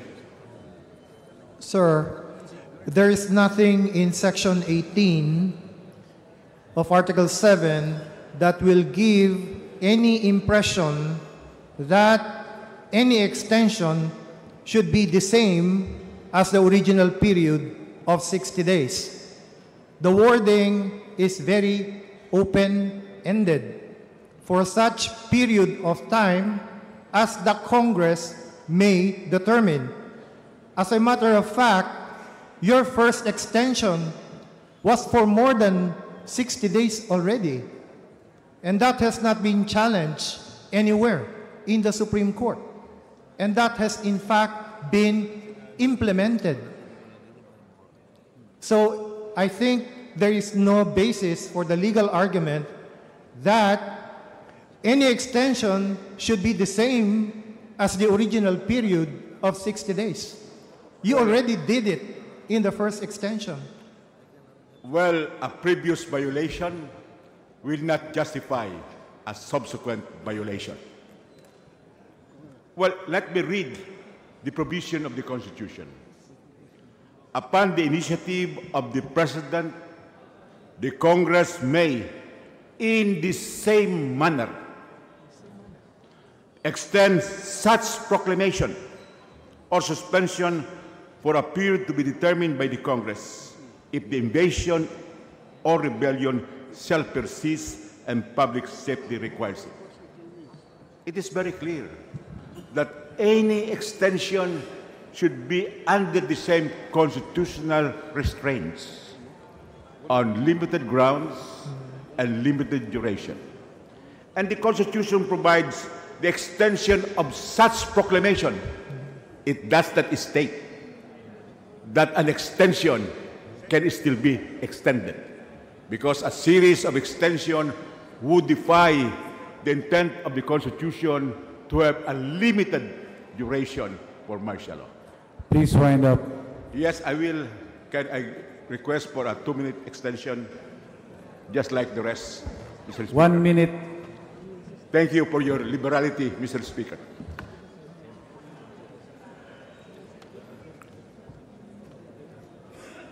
Yesterday, we heard the chief of the NICA, Chief Alex Monteaguado, say that Marawi is only the tip of the iceberg.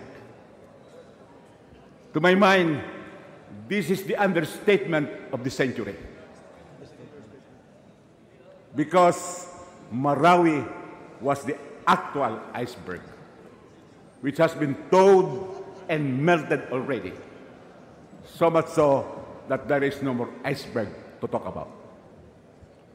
The Marawi siege should have taught the military and police forces how to defuse a terrorist attack, how to engage in counter-terrorism, and how to foreclose recruitment efforts of terrorists without seeking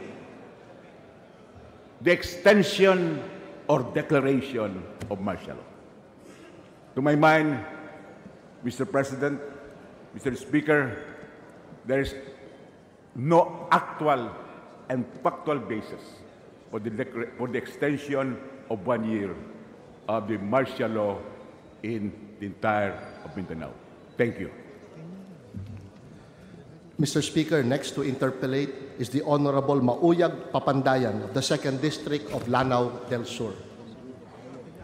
The Honorable Papandayan is recognized to interpellate. You have 3 minutes.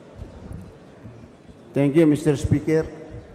Senate President, Majority Leader, Auzubillahi minas syaitanir rajim, Bismillahirrahmanirrahim. Ako po'y taos-puso nagpapasalamat sa ating mahal na Presidente at napatay na natin ang pinakamasamang tao dito sa Pilipinas. Na-neutralize din natin ang pinakamasamang pamilya dito sa buong Pilipinas, ang Mauti. Kaya po ako'y nagpapasalamat sa ating mga sundalo at sa ating Pangulong Rodrigo Duterte. Kami po sa Lanao del Sur, ako yung umuwi last week. Aking kinausap ang aking mga barangay chairman sa aming distrito. Pinahanap ko kung mayroon pang natitirang remnants o mga kasamahan ng Mauti at saka ni Hapilon.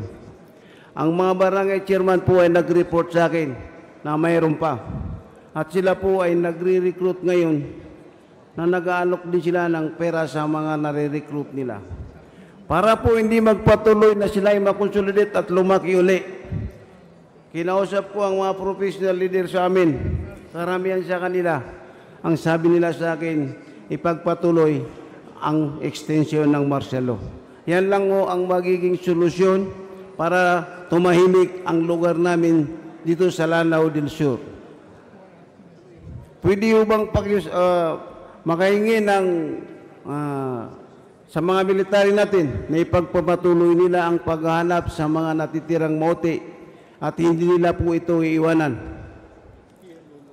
Sa ating pong kay Secretary Lorenzana, sana po humingi ako ng pangako na hindi na ito iwanan.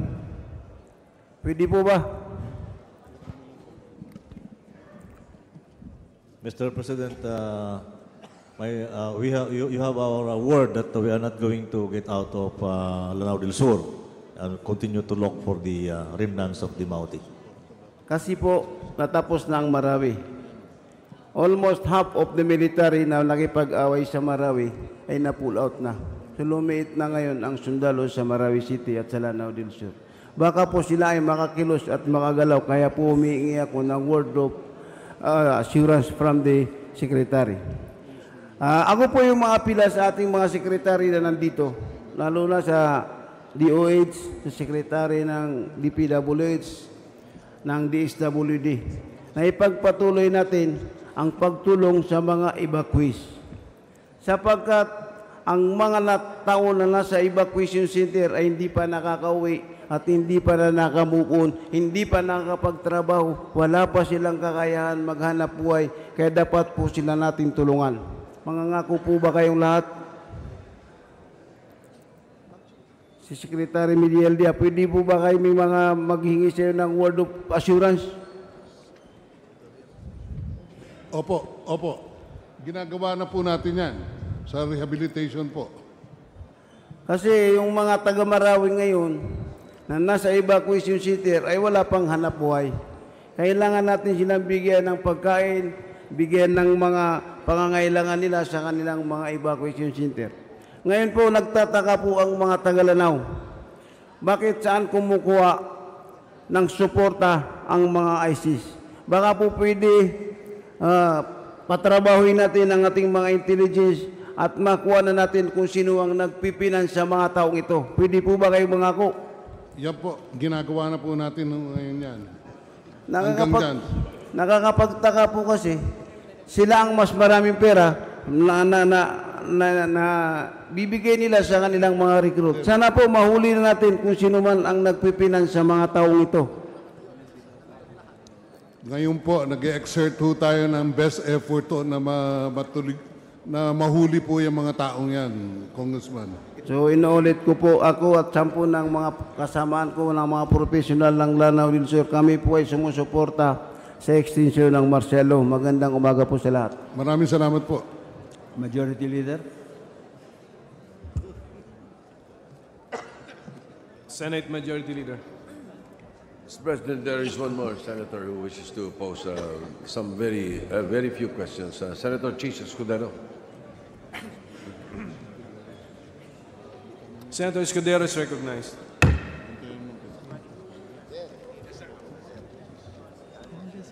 Thank you, Mr. President. Thank you, Mr. Speaker. I only have one question to our officials here present, Mr. President, Your Honor. What is the intention or plan of the administration with respect to the upcoming barangay elections in Mindanao, as well as the upcoming local elections in Mindanao? In relation to the declaration of martial law, Mr. President, Your Honor.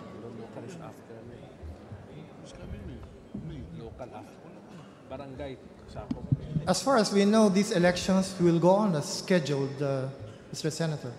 I raised this issue, Mr. President, Your Honor. Again, I will only raise one issue insofar as the declaration of martial law is concerned. My concern, Mr. President, is this.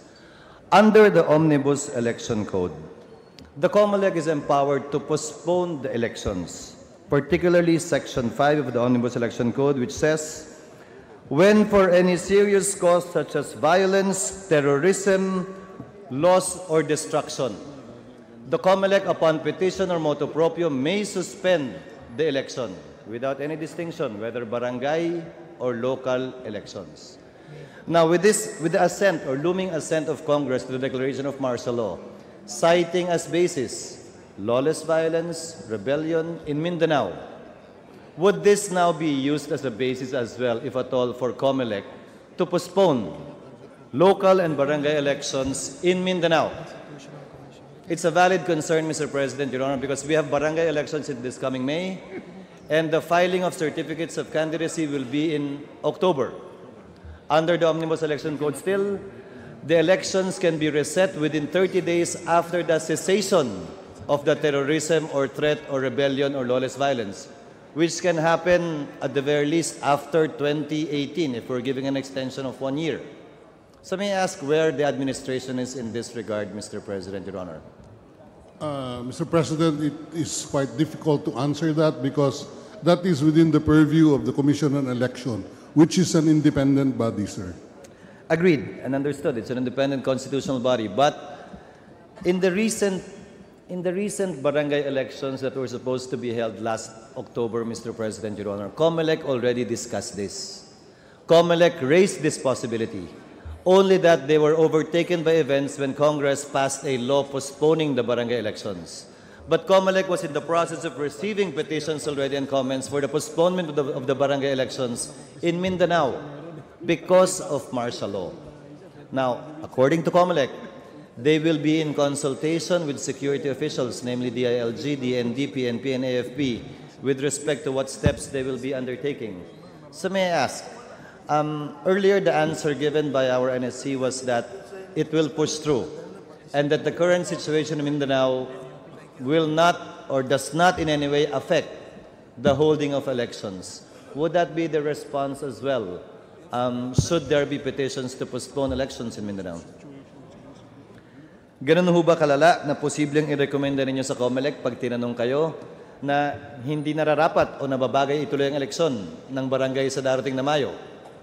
Or hindi naman po ganun kalala na pwedeng ituloy maliban na lang kung talagang may gulo tulad ng sa Marawi, yung talagang bakbakan, hindi itutuloy naman talaga dapat sa lugar na yon. Kung talagang nandun yung bakbakan.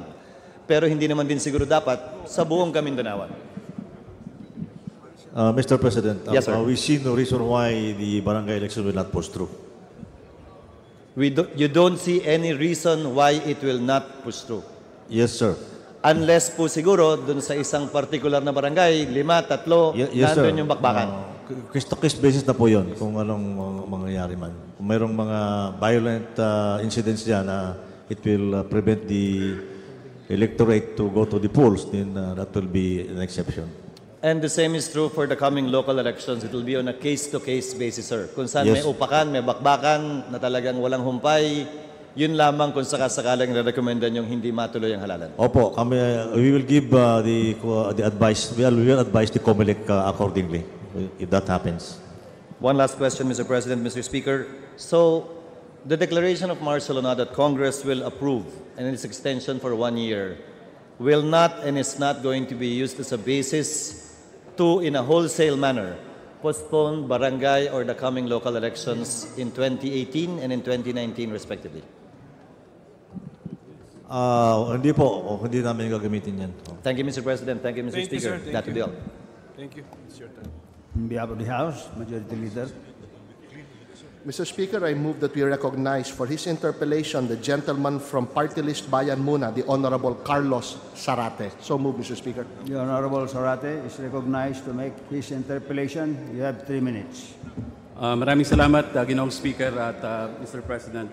Ginoong Speaker, gusto kong i-rehistro unang-una ang patuloy na pagtutol namin sa batas militar, hindi lang sa Marawi kundi sa buong Mindanao. Ang pagtutol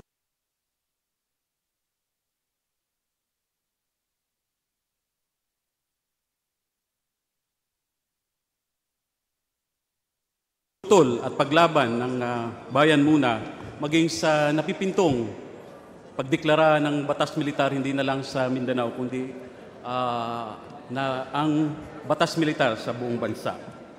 Ginoong Speaker, nakakabahala po ang mga tinurang statements ng ating mga resource person nitong araw na ito. Kanina sinasabi nila na ang batas militar naman ay nasa personal na judgment ng executive, no? May warning ito sa ating mga mamamayan na huwag gumawa at huwag labanan, no?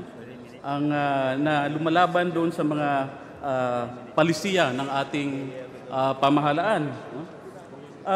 Lumalabas, Ginoong Speaker, Mr. President, na itong batas militar na ngayon ay umiiral sa Mindanao ay talagang it's a psychological, no? Operation against our people instead of sa usapin ng public safety. At Ginoong Speaker, ang kinatawang ito ay hindi matanggap ang naratibong sinasalaysay dito na buong giliw na niyayakap ng mga taga Mindanao ang batas militar. Hindi ito kayang tanggapin ng mga residente halimbawa ng Marawi at Lanao del Sur na ang mga kabahayan ay nadurog, no? Dahil sa operasyon sa Marawi nitong mga nakaraang panahon. Hindi ito kayang tanggapin na naratibo ng mga lumad na wala naman sa Lanao del Sur, wala sa Marawi, o sila ay nasa Surigao, pero sila rin ay apektado ng batas militar dahil na-displace sila, ang kanilang mga komunidad ay binobomba sa panahon na nagkaroon ng batas militar sa Mindanao at maging ng panahon na kahit wala pang batas militar sa Mindanao.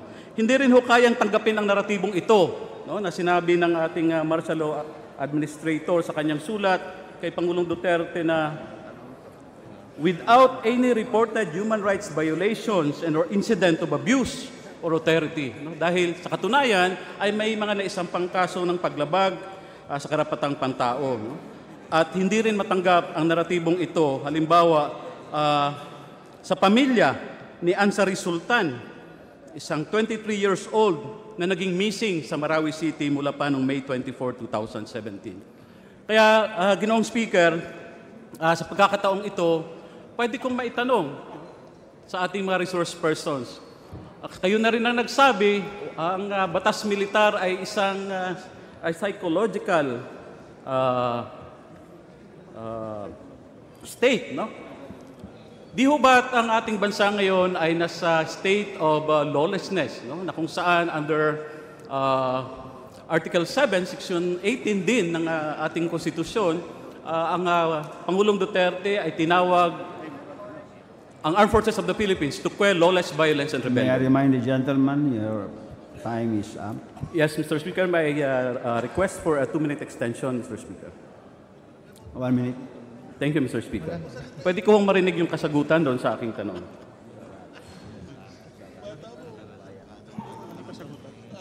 Ang buong bansa po ay nasa state of lawless violence since September of 2016 when the President invoked his call-out power.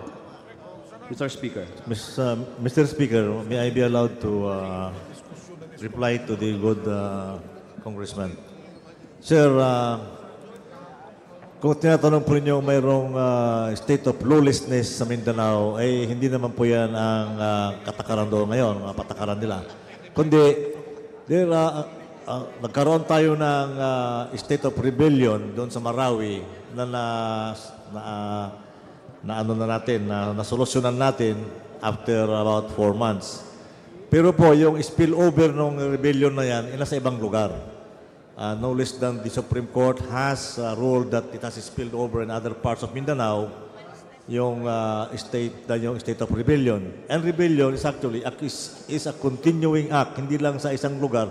Pwede silang hindi lalaban dyan, but they are still regrouping and recruiting to plan for another attack against any of our cities in Salamat, Mr. Speaker. Dahil po may isang minuto extension lang ako pagsabayin ko na aking dalawang tanong. Dito sa hinihinging lumalabas na itong hinihinging extension ay hindi na lamang extension ito. No? May bagong expansion ito ng scope ng martial law. No? Dahil malinaw dito na ang target ng martial law ay hindi na lang ang nakasaad sa original na proklamasyon, kundi ini-expand ito to include the New People's Army. No? So, ito ay expansion ng scope ng martial law at hindi na lamang ito extension. Yun ho ang unang katanungan ko. Pangalawang katanungan, dahil nabanggit din dito sa sulat ni Pangulong Duterte na ang isa at more importantly na purpose ng extension ng martial law ay to pursue the bigger task of rehabilitation sa Marawi City specifically. Ang ibig hubang sabihin nito dahil sa in-invoke ang rehabilitasyon, gagamitin ang martial law para hindi na pairalin ang mga batas. Halimbawa sa pagbid ng mga rehabilitation projects at iba pa hong mga batas na dapat ay napapatupad, pero dahil ini-invoke ang martial law ay hindi na ho napapatupad. Ginoong Speaker. Mr. President, may I reply to that? I think that is why yung pagdideklara po ng martial law ay this is a collaboration between the executive and the Congress. Kaya nga kami nandito ngayon na humihingi ng pahintulot na may extend yung martial law. That's why we are here. And it is up to the Congress to extend or not. Yung pong sinasabi nyo na maging tuloy-tuloy na itong martial law, I think hindi po mangyayari yon. Until we are just using, we just want this short period of time, that 1 year, so that we can pursue the rebellious forces there. Yung pong sinasabi niyong rehabilitation ng Marawi is just a side activity na gagawin namin. Na sa tingin ng Task Force Bangon Marawi, mapapapadali yung trabaho niya kung mayroong martial law. Pero hindi po yon ang principal na dahilan kung bakit gusto naming mag-extension ng martial law. Yun yung katanungan ko, sa panahon ho ba ng rehabilitasyon, yung mga batas, halimbawa ng batas sa procurement at rehabilitation? Majority Leader. Tuloy-tuloy po yon. Hindi po mapiktuhan yung mga batas natin. Maraming salamat, Mr. Speaker. Majority Leader. Mr. Speaker, before I move to recognize the next speaker, may I remind all interpellators to limit your interpellation to 3 minutes. There are timers in front and at the back because I've directed my floor leaders that when the 3-minute time is up, they will move for the recognition of the next interpellator. Thank you, Mr. President. Mr. Speaker, we move for the recognition of the gentleman from the Amin party list, the Honorable Mahmoud Mending, for his interpellation. The Honorable Mahmoud Mending is recognized to interpellate. You have 3 minutes. Thank you, Mr. Speaker. Assalamualaikum. And bilang representante ng anak Mindanao dito sa Kongreso, it is my bounden duty to convey the general sentiment of Mindanaoans as regards this issue. Mindanaoans are generally in support to the extension of a state of martial law and the suspension of the privilege of the writ of habeas corpus. Having said that, Mr. Speaker, my first question is to the President's men. During the July 22 joint session, you gave a commitment to report to both houses of Congress as to the implementation of martial law. Every week, a weekly update to be given to both houses of Congress. May we know, Mr. Speaker, if this commitment has been complied with? Mr. Speaker, I apologize for that mistake that we made. The Armed Forces of the Philippines has been reporting to us there at DND weekly or even monthly reports about the martial law, but for some reason, nothing has been submitted to the Congress, and we will rectify that immediately, Mr. Speaker, Mr. President. Thank you, Mr. Speaker. May we know if and when martial law is extended, how often would you give an updated report to both houses of Congress? Mr. President, Mr. Speaker, we will report on a monthly basis, sir. Thank you, Mr. Speaker. At this juncture, it would appear that there is a necessity to exercise the power of oversight over the implementation of martial law and the suspension of the privilege of the writ of habeas corpus. Ang tanong ko po, Mr. Speaker, during the implementation of martial law, perfecto ba yung pagkaka-implement? Ang ibig ko pong sabihin, wala po bang incident ng pag-abuso sa karapatang pantao or doon specifically sa mga Maranaos or sa mga taga-Marawi na nagrereklamong nakita natin na nawalan ng mga gamit, nawalan ng mga personal belongings sa kanilang mga bahay? Would you confirm that some very, very few members of the armed forces committed this? Mr. President, Mr. Speaker, mahigpit po yung aming regulasyon dyan sa mga abuso ng mga sundalo. Doon po sa nangyari sa Marawi, mayroon pong nagpunta sa aking isang may bahay at nag-report sa akin na yung kanyang bahay daw pinagkukuha yung mga gamit nila. Ito po ay aming pinaimbestigahan at kung mapatunayan na yung mga sundalo natin ang kumuha ng mga gamit nila, yung mga heirlooms nila doon, ay mananagot po yung mga sundalo at sasagutin namin yung mga nawala sa bahay na yon. Thank you, Mr. Speaker. On the next point, meron din pong mga nagrereklamo ng violation of human rights na merong mga inarestong hindi dapat arestuhin at merong mga sinaktan na hindi naman dapat saktan. Pwede po bang marinig natin kung meron pong nakarating sa ating mga implementors ng martial law at kung ano po ang naging aksyon nila? Mr. President, Mr. Speaker, doon po sa aking arrest order, meron po kaming mga na-aristo na napatunayan na hindi dapat sila aristuhin at pinakawalan po kagad namin yon. Yun namang mga report ng nasaktan, hindi po nakarating sa akin yan. Wala kaming knowledge about any physical injuries inflicted on those arrested. Thank you, Mr. Speaker. Bilang martial law administrator po, tinatanong ko kung ilang warrant of arrest po bang na-issue at kung ano ang update dito. Pangalawa, meron po bang search warrant na in-issue ang martial law administrator at ilan po yung na-implement at ano ang nangyari sa mga ito? Meron po, Mr. Speaker, Mr. President. Nagkaroon po, nung una po meron akong 2 arrest warrant, 1 and 2, and order of arrest pala. And then later on, I consolidated them in one page, in one sheet of document. 300. And yun lang po ang nagawa ng ano ko. It contains about, it contained 941 personalities. Majority po rito ay may existing warrants of arrest from the courts. 1,120 po ang naaresto, 65 ang na-charge. Yung pong hindi na-charge, pinakawalan na po sila. Thank you, Mr. Speaker. Ito pong nakalista mga taong ito, inaasahan po ba natin na maa-aresto pa natin ito? Patuloy po nating mayroon tayong efforts by the police and the military to arrest them. Kaya hindi na po makita ito, nagtatago po sila. Hindi namin alam kung saan nagtatago. But the arrest is still extant, ongoing ang paghahanap sa kanila.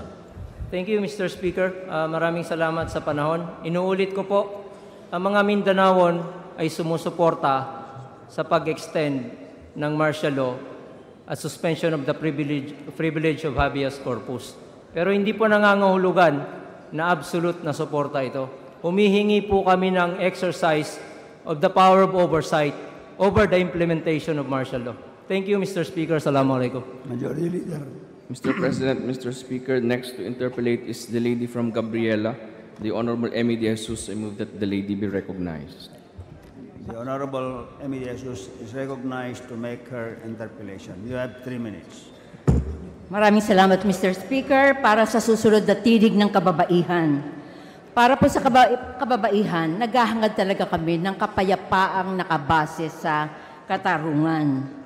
At para sa representasyong ito, naninindigan po ako na ang deklarasyon ng extension ng martial law ay lalong nagpapakita ng kahinaan ng kasalukuyang liderato ng ating pamahalaan. Bakit nangangailangan pa siya ng hakbang na gagamit ng tool of repression, warning, at ang nakakabahala rito, no fixed judgment, at no fixed judgment, personal judgment, na baka duduluhan ito ng isang pamuno na katulad ng naging karanasan na ng mamamayang Pilipino ay pamumuno sa ilalim ng isang diktadurya. Bakit hindi ma-address ng pamahalang ito ang patuloy na recruitment ng iba't ibang grupo ng mamamayan na naghahangad ng pagbabago na gumagamit ng iba't ibang pamamaraan? Bakit hindi kaya ng pamahalang ito na huwag gumamit ng militar doon sa pag-address ng kahingian ng mamamayan, partikular doon sa ating mga kababayan sa Mindanao? At ang konsepto po ng flexible concept na based on public safety, ito po ay isang nakakabahala. Halimbawa po, dito sa aming napag-alaman na mayroong mga proyekto na papasok sa Kamindanawan. At ang mga proyektong ito ay mangangahulugan ng pagsagasa doon sa mga paninirahan, doon sa karapatan ng ating mamamayan. Ano po ba? Ito po bang paglaban o yung mga mamamayan na magsasalita na sila ay hihingi ng paghinto doon sa mga proyektong ito dahil maapektuhan ng kanilang kabuhayan, ng kanilang kinabukasan? Mr. Speaker, I just would like to know, ito po ba itatawagin ninyong rebellion kapag ang mamamayang ito ay nag-organisa at sasabihin nila na ayaw namin ng proyektong ito dahil kami ay madidislocate, kami ay mawawalan ng kabuhayan, ang aming mga anak ay hindi na makakapag-aral? Ito po ba itatawagin ninyong rebellion? Dahil flexible at nandoon sa paninindigan lamang ng isang tao. May I know the answer of the resource persons on this? Mr. President, Mr. Speaker, hindi po. Yung pong mga mamamayan na gumagawa ng gano'n, hindi po rebellion ang tawag namin doon. Ang hinahanap po namin mga rebelde dyan ay yung mga lumalaban lang sa gobyerno. Yung mga mga hawak ng mga armas, umaatake ng mga tropa natin, polis at saka kasundaluhan. Yun po, wala kaming ginagawang mga kaharahasan doon sa mga mamamayan. Yan po nakakabahala, Mr. Speaker, Mr. Senate President. Kasi ang problema po, napatunayan naman na kapag kahit po doon sa sulat binanggit na isang batayan ay yung paggugrupo-grupo ng mamamayan na nagsasalita para sabihin yung kanilang mga kahingian. Nakaandun po yan sa sulat. At your time is up. I just would like to register, kung kayo po ay may intelligence, bakit hindi ang gawin yung prevention? Ay yung sinasabi nyo na alam nyo precise nasaan dumadating, bakit hindi kagad arestuhin? Hindi pa ba sasapat yung intelligence? Kaya ang nakakabahala dito, baka yung mga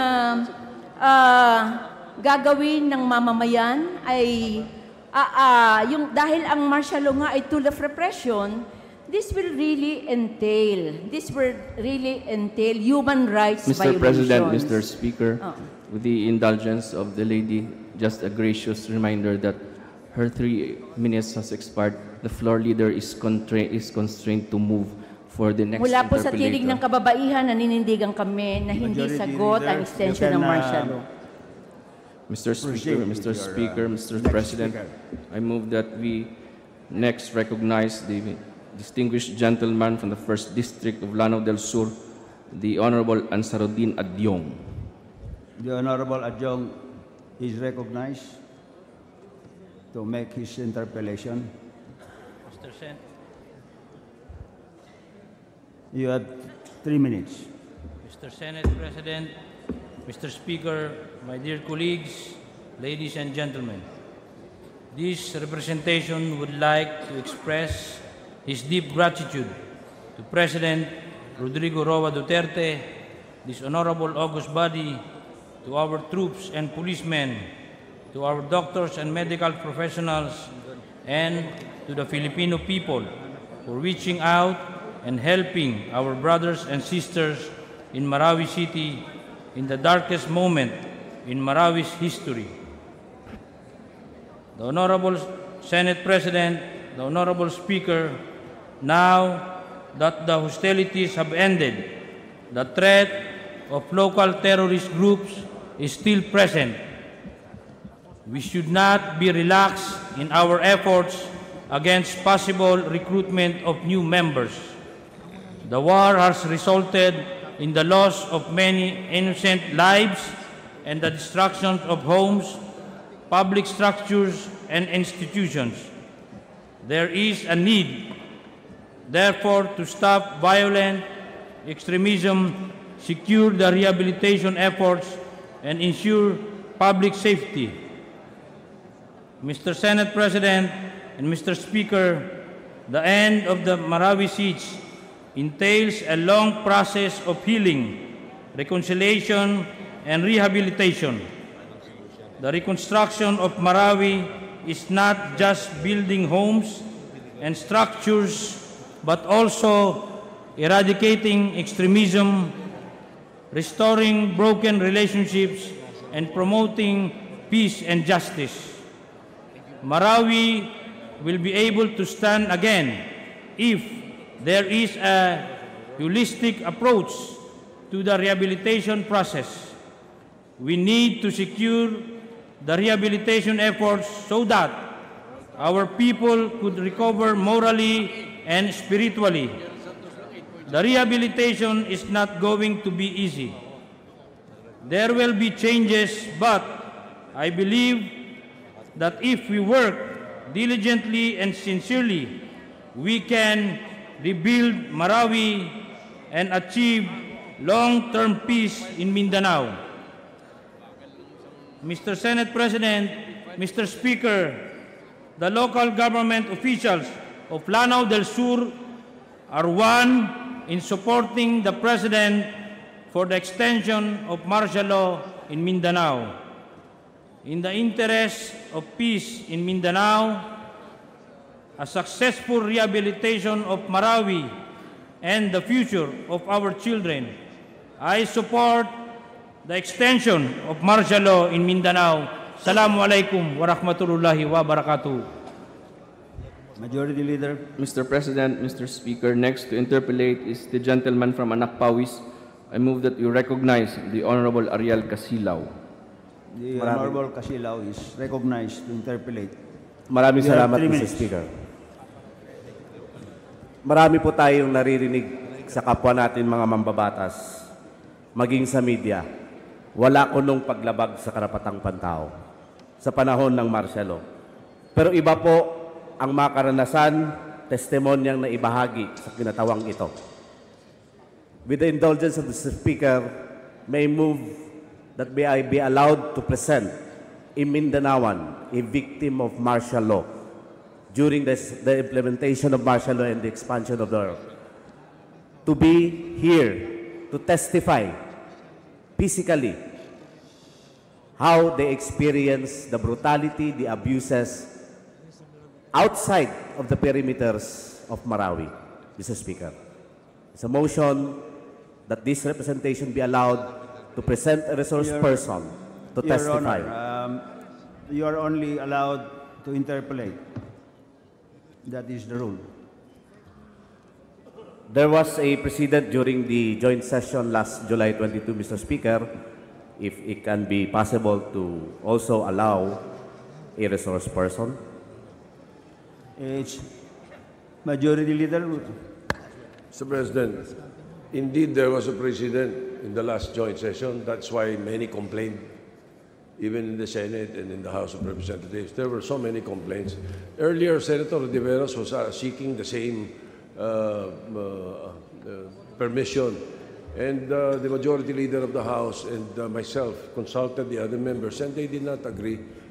So unless you are a representative of your district or the people, then you can speak in a joint session. Otherwise, you have to be either a resource person or someone who is going to be allowed by the House itself in joint session, Mr. President. So I object to the motion of the Congressman. The ruling has been made. It's not allowed. You may proceed and make use of your time. There was an earlier motion, Mr. Speaker. I think that was a motion that to be voted upon.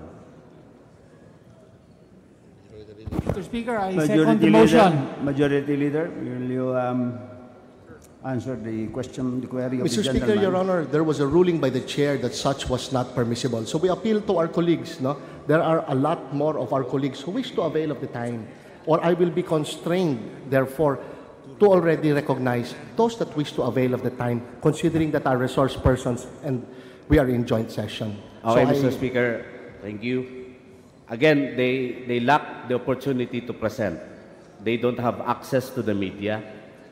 All they can do is to seek the attention of the honorable members of both houses to hear them out. But since my motion was denied, may I know from General Guerrero, in your letter to the President, page 2, first paragraph, you stated here, while the government is preoccupied with addressing the challenges being posed by Daesh, the CPP, the communist terrorists, took advantage with the 49-year rebellion by way of political mobilization through army, party, and mass-based build-up, rallies and pickets and demonstrations. May I know if you confirm that these activities such as picket, rallies, it's an act of rebellion? General Guerrero. It was not specifically stated that it was an act of rebellion. Yes, but you stated here that form parts of the activities of the communist terrorists. Now, Mr. Speaker, may I ask, during the briefing yesterday, the NICA spokesperson stated that part of the request of the President in number 5, which includes a new item, the communist terrorists, including CPP, NP, NDF, and legal fronts. May I ask the martial law administrator, how do you define legal fronts? Mr. Speaker, Mr. President, I define legal fronts as an organization that is pursuing legal objectives. It's very vague, Mr. Martial Law Administrator. How do we distinguish that definition between political dissent, redress of grievances against the government? Political dissent per se is not bad, Mr. Speaker, Mr. President. But political dissent in support of an illegal organization like the CPP in PA makes them illegal as well. Although I cannot accept that definition and your explanation, Mr. Speaker, again, this representation for the last almost a year during the implementation of martial law, I have received 56 documented political killings of peasants, active members of Kilusang Magbubukid ng Pilipinas in Mindanao, being accused of legal fronts of the NPA. If this will continue with your justification, you are opening the floodgates of human rights violation. Thank you. Majority Leader. Mr. Speaker, with the expiration of 3 minutes, we move that we recognize the next interpellator, the distinguished gentleman from the 2nd District of Cagayan de Oro, the Honorable Maximo Rodriguez. The Honorable Rodriguez is recognized to make his interpellation. You have 3 minutes. Thank you. Mr. Speaker, Senate President, may I direct my interpellation to the Armed Forces of the Philippines, the Philippine National Police. Firstly, it seems that the application for extension of martial law shows a sign of weakness to armed forces. Why? Because, as we know, first, you bungled intelligence network during or before the Marawi crisis. You bungled it. There was a war which had been prevented, and the war was very costly. Secondly, we have 6 months. You had 6 months. Yet, you focused on the war. We won. But the frame for a lasting peace should have been embedded in those places in Mindanao where you were present. You poured in so many battalions in Mindanao, and yet you were not prepared to quell potential threats to the island. And so this is a quick question. Can you promise us that in the next months to come, you would be able to subdue the potential threats that you have now presenting, and furthermore, do best in the intelligence so that to prevent any untoward war that will come up? That's my first question, Mr. Speaker. Thank you, sir. What we can do is just assure you that we will be doing our best to make sure that the lessons that we have learned out of this experience will be put into good use, and that, as you have pointed out, we will strengthen our intelligence and other capabilities for us to be able to succeed. Thank you. Secondly, I'm giving you the benefit of the doubt. No? I support the extension, but with caution. Why? Because this is another extension. The first extension, we give you a blanket authority to do whatever you can. But this time, I demand that you will report in Congress, quarterly report, on the activities and the programs that you have done during the 1 year extension. Because precisely if the 1 year is too long, we can shorten it to 6 months, if that can be done. Are you okay with that? Yes, sir. We will do that, sir. Well, it's Congress oversight functions to see what you're doing. And transparency should be had.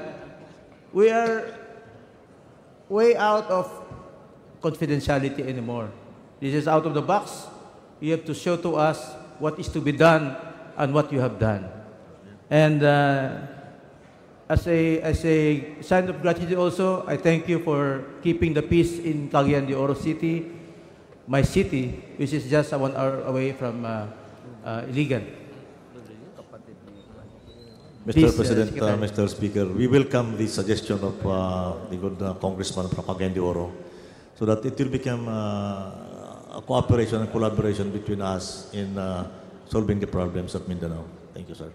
With that, thank you very much, and thank you, Mr. Speaker, Senate President. Majority Leader. Mr. President, Mr. Speaker, next to interpellate is the lady from ACT Teacher. I move that we recognize the Honorable Franz Castro. Franz Castro is recognized to make her interpellation. You have 3 minutes. Maraming salamat, Mr. Speakers. Sa mga ipinahayag ng mga resource speakers natin mula kahapon hanggang ngayon, walang nakikita ang representasyong ito na batayan para ipagpatuloy pa lalo pa isang taon ang martial law. Matanong ko lang po, Mr. Speaker, dahil po hindi naman natin nakikita yung actual invasion o rebellion sa Mindanao. Hindi po ba ang nasa likod ng ganitong pakana ay upang supilin ang mga protesta, pagtutol, paglaban, o ang sinasabing sagabal na NPA sa lalo pang expansion ng Mindanao para sa corporate plantation, mga big mining companies at mga export-driven industries. So ito po, at mga construction at infrastructure para suportahan itong infrastructure na ito. Pwede po bang malaman ito doon sa ating task force na rehabilitation? Hindi po ba yung extension na ito ay plano lang na supilin ang mga paglaban, protesta ng mga mamamayan laban sa plunder ng ating environment and other resources? Mr. Speaker.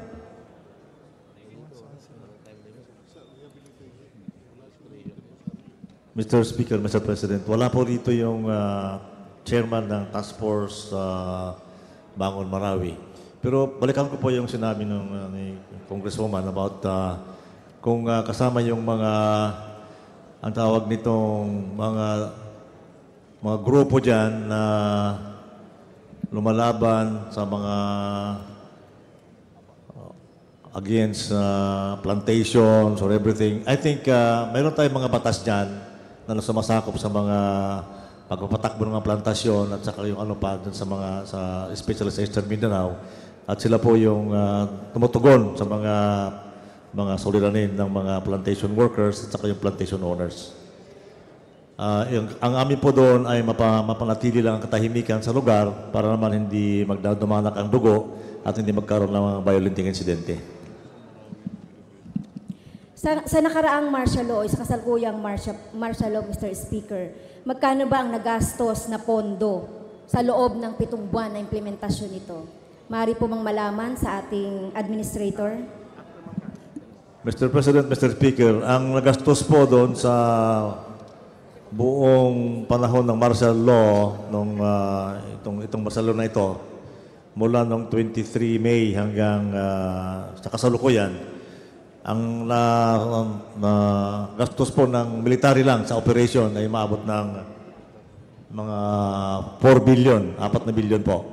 Hindi pa kasama yun yung mga ginastos ng ibang ahensya katulad ng DSWD sa pagsuporta sa mga IDPs, yung mga internally displaced people.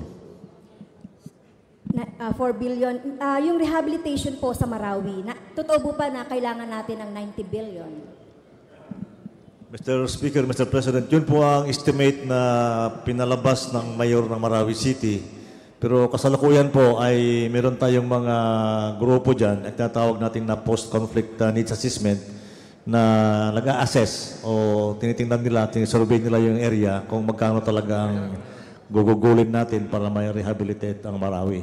Maaari pong tama yung figure na 98 billion, maaaring mas mababa o maaaring mas mataas pa pagkatapos po ng assessment. Sa paglilinis po dun sa Marawi, tama po ba na 3 to 4 years pa ang gugugulin para malinis lang yung ginawa na martial law sa Marawi? Hindi po natin alam, sa Marawi. Mr. Speaker, Mr. President, hindi po natin alam kung ang gaano katagal talaga eksakto. Pero sa nakikita ko po sa akin na I'm not an engineer, I'm just a layman, and the way I look at it when we went around in Marawi is siguro sa tingin ko minimum 3 years or even more. Pero sa akin minimum 3 years ang magagastos nating panahon para ma-rehabilitate ang Marawi. So 3 years para ma-rehabilitate. Kasama na po dito yung mga paglilinis at iba po pong mga activity. Opo, kasama na po yan yung clearing, then putting up of all the infrastructures, roads, bridges, yung mga canals, sewage treatment, pati na po yung mga water systems natin sa electrical systems. Ito po, meron tayong nabasa at na news item about doon sa sinabi po ng Task Force Bangon Marawi, kaugnay noong gagawin nilang rehabilitation doon sa Marawi. Totoo po ba na hindi na hindi na po gagamit ng procurement law o hindi na magbibidding para sa rehabilitation. Gagawin na lang po yung tinatawag nating Swiss challenge. This is a form of public procurement where in the case the government publishes an unsolicited bid or proposal and other parties can match or exceed it. This is a new system which hasten the rehabilitation of Marawi. Babaliwalain na po ba yung procurement policy sa pamamagitan po ng extension ng martial law ay pwede itong magawa? Ito po ba ay totoo, Mr. Administrator? Mr. Speaker, Mr. President, the current procurement law is in effect. Hindi po natin isatabihan.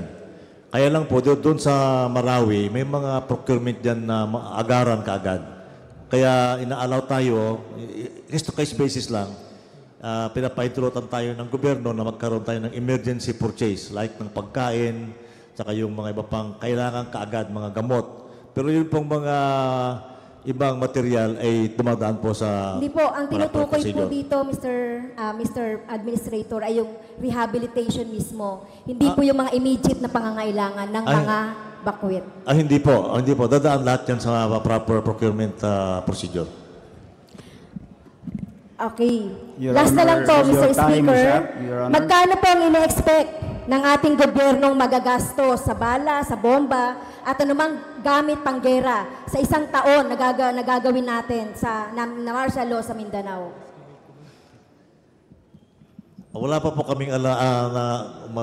kaming figure na exact kasi hindi naman natin alam kung mapapawakbak tayo ng araw-araw dyan o minsan isang linggo o minsan isang buwan. So it depends on the encounters that we have with the lawless elements, and hopefully ma-minimize natin yan at ma-minimize din natin yung ating gastos.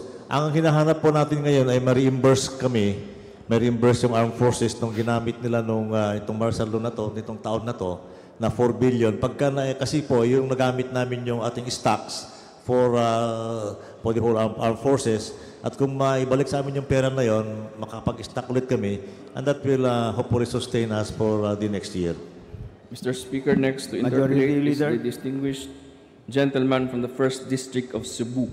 I move that you recognize the Honorable Raul Del Mar. The Honorable Del Mar is recognized to interpolate. You have 3 minutes. Thank you, Majority Leader. Speaker, Senate President, and distinguished resource persons. I believe that there is really no more justification and no more reason for this proposed second extension of martial law to a more lengthy period of 1 year.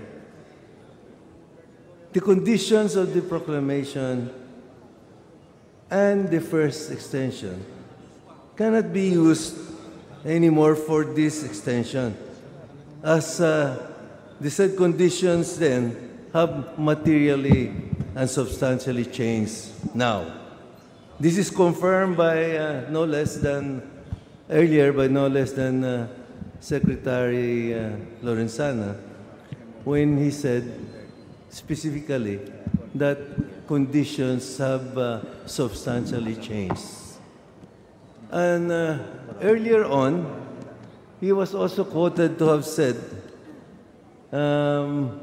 when hostilities were over and practically victory was achieved by our armed forces in Marawi, to have said that there is now the termination of combat operations. To which the President has also been quoted as saying that the Marawi has been liberated from terrorist influence.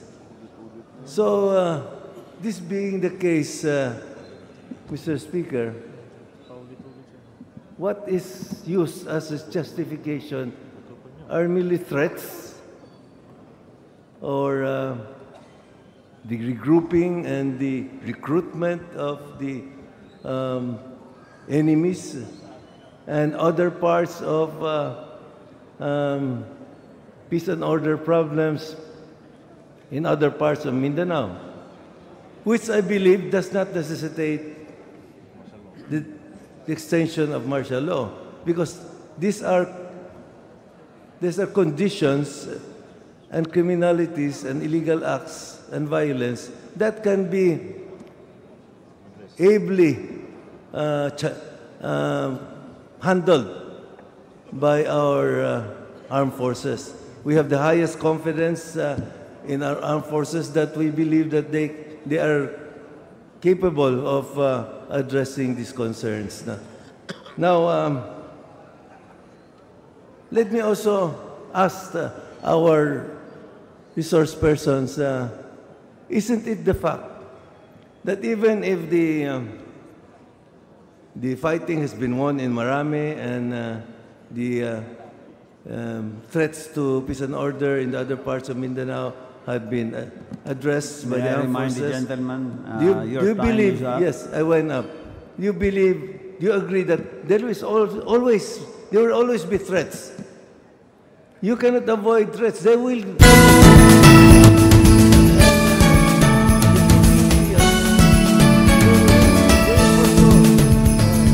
Mahirap man ang buhay ngayon, Pasko'y maligayang ipagdiwang natin. Ang Pasko ay hindi lang para sa pagbibigayan, pagtutulungan, pagpapakita ng malasakit sa kapwa at kasiyahan, kundi ang Pasko'y isang pagdiwang ng pag-ibig sa isa't isa. Pag-ibig sa ating bansa at higit sa lahat, pag-ibig sa puong may kapal. Kaya ngayong Pasko, gawin nating extra large ang pag-ibig para sa lahat. Maligayang Pasko at manigong bagong taon mula sa himpilang extra large sa balita't komentaryo, extra large sa tugtugan at serbisyo publiko. DZXL ang kasama mo. Maligayang Pasko ang kasama mo. DZXL 558 Manila. Even after 24 hours? Kung hindi, magpalit ka na. Ang bango-bango, ang bango-bango, ang bango ng detergent ko.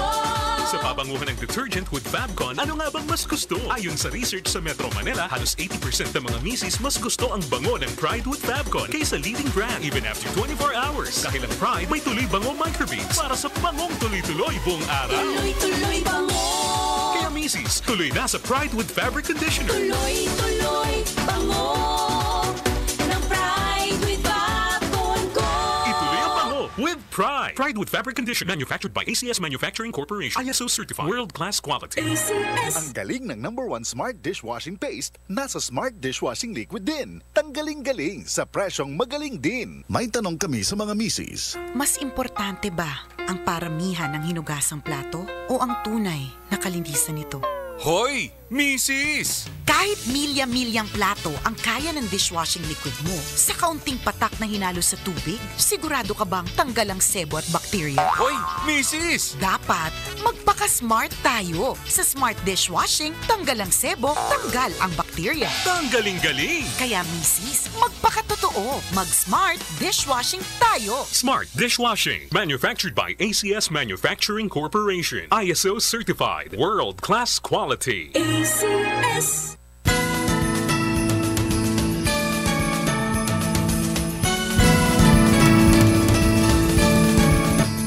Mahirap man ang buhay ngayon, Pasko'y maligayang ipagdiwang natin. Ang Pasko ay hindi lang para sa pagbibigayan, pagtutulungan, pagpapakita ng malasakit sa kapwa at kasiyahan, kundi ang Pasko'y isang pagdiriwang ng pag-ibig sa isa't isa.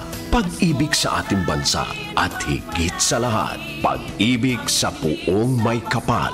Kaya ngayong Pasko, gawin nating extra large ang pag-ibig para sa lahat. Maligayang Pasko at manigong bagong taon mula sa himpilang extra large sa balita't komentaryo, extra large sa tugtugan at serbisyo publiko. DZXL ang kasama mo.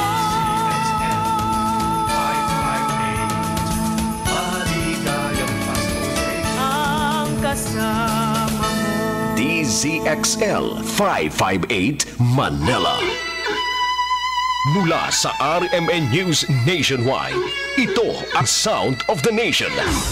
Ang ulat ng mga nagbabagang balita sa buong bansa.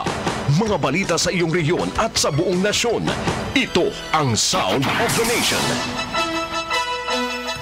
Magandang hapon Pilipinas, hapon po mga kasama. Ng Miyerkules, December 13, 2017. At tayo po ay live sa buong kapuluan at live din sa WRMN New York, USA. Live via satellite, RMN News Nationwide. The Sound of the Nation. RMN News Nationwide. The Sound of the Nation. Kasama si Rod Marcelino. RMN News. Panahon. Mga kasama, para po sa lagay ng panahon na panatili ng bagyong Orduha ang kanyang lakas habang patuloy na kumikilos pahilaga-hilagang silangan na sa bilis na 7 kilometro bawat oras. Namata ng sentro ng bagyo sa layong 405 kilometers ng silangan ng Giwan, Eastern Samar. May lakas pa rin ito na aabot sa 55 kilometers per hour malapit sa gitna at pabugso na aabot sa 65 kph. Ayon sa pag-asa, posibleng maging tropical storm pa si Orduha at magla-landfall sa Bicol Region o Eastern Visayas. Dahil dito suspindido po ang klase sa lahat ng antas sa Camarines Sur habang wala rin pasok sa preschool hanggang high school sa Albay. Apektado rin ng masamang panahon ang biyahe ng eroplano ng Cebu Pacific, Manila papuntang Kawayan at pabalik ng Maynila. RMN News Nationwide. The Sound of the Nation. Ang OCD-5 at PDRRMC Albay, mga kasama, inilatag na rin po ang preemptive and security brochure kaugnay ng papalapit na bagyong Orduha. Ang kasama mo sa balita, radyoman mula RMN Legazpi, Leo Barceliano. Tapos lamang na magpulong sina OCD-5 Director Claudio Aliucot ng Office of Civil Defense, ganon din ni PDRRM Action Officer Dr. Cedric Daep doon sa formal na ililatag ang mga barangay kung saan ito ay nasa landslide prone area at mga lugar naman na nasa gilid ng bungagali ng Bulkan Mayon. At ay para bigyan ng abiso ang mga barangay captain na bagamat anya malakas ang dalang ulan ng bagyong si Orduha at anya ito ang magiging magti-trigger para ibabaan natitira pa mga volcanic debris sa paanan ng Bulkan Mayon, padalisdis sa mga gali mula sa 7 gali nito na nakapaligid sa bulkan. Ang mga bayan na kung saan ay formal na tututukan ang bayan ng Ginubatang, Kamalig, Legazpi City, bayan ng Daraga, Santo Domingo, Bacacay, Malilipot, Tabaco City, Ligao City at sa nabanggit na paanan ng bulkan. Inalerto ng mga barangay official, karon din ang mga heavy equipment sakaling ito ay magkaroon na ng banta sa kalsada na maaring putulin ito ang daloy ng transportasyon mula sa Metro Manila. Ito ang inyong radyoman, Mayor Barceliano mula sa Luzon ng Legazpi, Pinaalawigan ng Bicol Region, Tatak, RMN. Sa iba pa mga balita, mga kasama, naging mainit naman ang pag-uumpisa ng debate ng Kongreso kaugnay sa hiling ni Pangulong Rodrigo Duterte na palawigin pa ng 1 taon ang umiiral na martial law sa Mindanao. Agad na ginisa ni Senate Minority Leader Franklin Drilon ang ilang mga opisyal ng Duterte administration sa pagtatanong kung bakit kailangan pang palawigin ng 1 taon ang batas militar sa Mindanao gayon wala namang actual combat o rebellion na nangyayari. Depensa ni Defense Secretary Delphine Lorenzana, kahit liberated na po ang Marawi sa Mauti ISIS group, mayroon pa umanong nangyayaring aktibong recruitment na ginagawa ang mga ISIS-inspired groups na ang punteriya ay ang mga Muslim na kabataan. The reports now, Mr. President, is that they are actively recruiting again, actively recruiting some of the Muslim youths in the area. And that is what we are seeing, that the rebellion actually has not stopped. It just moved to another place.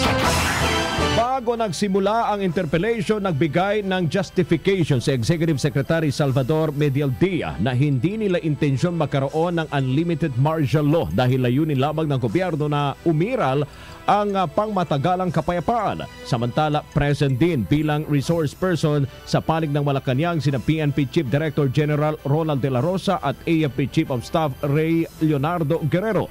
Dating AFP Chief at retired General Eduardo Anio na ngayon ay Undersecretary ng DILG, National Security Advisor Hermogenes Esperon at DILG OIC Undersecretary Catalino Cuy. Batay naman sa patakaran ng joint session ngayon, ang mga mambabatas na nais magtanong sa mga security officials ay binibigyan lamang ng 3 minuto. Nasa 14 na mga senador ang present habang nasa 260 naman sa panig ng mga congressman. RMN News Nationwide. The sound of the nation. Mga opposition senator iginiit na unconstitutional ang pagpapalawig ng martial law sa Mindanao. Kasama mo sa balita, Radyoman Raquel Bayan. Naituturing na unconstitutional ang pag-i-extend ng martial law sa Mindanao. Ito ang sinabi ni Senator Franklin Drilon sa joint session ng Kongreso ngayon para dinggin ang hiling ng Pangulo na palawigin parang 1 taon ng martial law sa Mindanao. Iginiit ni Senator Drilon na malinaw na nakapaloob sa konstitusyon na maaari lamang paboran ng extension ng martial law kung mayroong aktual na rebellion sa bansa. Taliwasaan niya sa ginagawang basihan ng militar na banta lamang ng terorismo. Sinigundahan naman ito ni Senator Riza Hontiveros kung saan sinabi nito na bilang dating miyembro ng Peace Negotiation Panel ng gobyerno, batid dito na ang martial law ay ginagamit lamang ng mga rebelding grupo para makapagpalakas at makapag-recruit ng mga miyembro. Ayon naman kay Senator Kiko Pangilinan, ang pagpayag noon ng Kongreso sa deklarasyon ng martial law ay dahil sa naganap na Marawi siege at matagal na anya itong tapos. Sinang-ayunan rin ni Senator Pangilinan ang sinabi ni Senator Hontiveros na dapat ituring na last resort ang martial law at isang extreme measure kung wala ng batas ang maaaring i-apply sa isang sitwasyon. Kasama mo sa Kongreso, Radyoman Raquel Bayan ng DZXL 558 Tatak RMN. Sa kaugnay na balita pa rin, mga kasama strong police presence sa Mindanao, hiniling ng isang Mindanao Salon sa joint session para sa martial law extension. Kasama mo sa balita, Radyoman Conde Bata. Hiniling nga nila Lanao del Norte Representative Muhammad Khalid de Maporo sa mga security officials na magkaroon ng strong police presence sa buong Mindanao. Sa isinasagawa nga joint session ng Kamara at Senado para sa pagpapalawig pa ng 1 taon sa batas militar sa Mindanao, hiniling ni de Maporo sa PNP na paigtingin at palakasin ang presensya ng mga pulis sa mga lugar sa rehiyon. Paliwanag ng kongresista, kapag mayroong terorista o may rebelyon sa kanilang lugar ay saka lamang nagkakaroon ng mga pulis at sundalo. Ang delikado dito ay bumabalik at nagpapalipat-lipat na lugar ang mga terorista kapag alam nilang wala na ang mga otoridad sa lugar. Dahil dito hiniling ni de Maporo na magkaroon ng permanente at dagdagan ng staff at regional mobile groups mula sa PNP at AFP. Samantala nagpahayag din ng suporta si de Maporo at ang iba pang mga kongresista mula sa Mindanao ng suporta sa martial law. Anya, 101% ilang sinusuportahan ang pagpapalawig sa batas militar. Sinabi nito na dahil sa martial law sa Mindanao ay ligtas ng kanilang pakiramdam at pinagkakatiwalaan nila ngayon ang AFP. Kasama mo sa Kamara, Radyoman Conde Batak ng DZXL 558 Tatak RMN.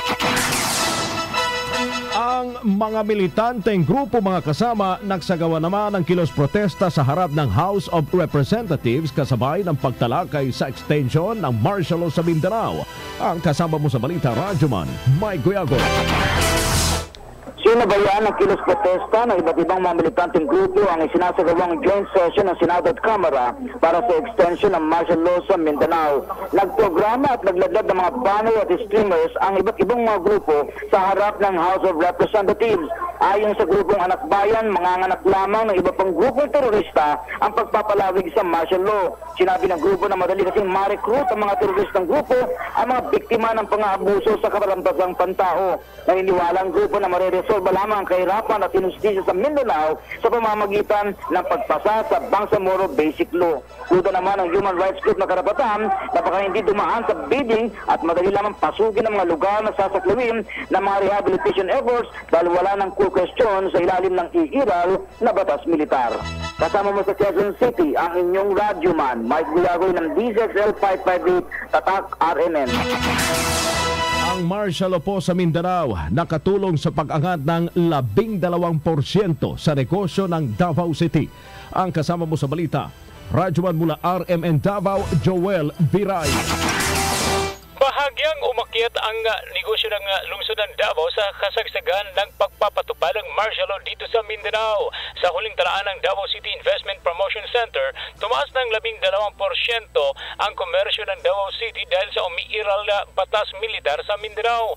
Natala ang 19% ang pagbagsak ng turismo sa syudad sa unang 3 buwan, ngunit nabawi naman ito pagsapit ng Oktubre matapos natala ang 14% sa turista at ng pagpasok sa mga negosyo. Mas lalo pang dumami ang construction ng matataas na building tulad ng kondo at mga hotels at marami pang iba kung saan ayon sa mga negosyante, malaking tulong daw sa maayos na seguridad ang martial law sa Mindanao. Kaya naman pabor ang Davao City Chambers of Commerce and Industry Incorporated na mas palawigin pa ang batas militar sa buong Mindanao taliwas sa banat ng mga kritiko ng gobyerno ngayon.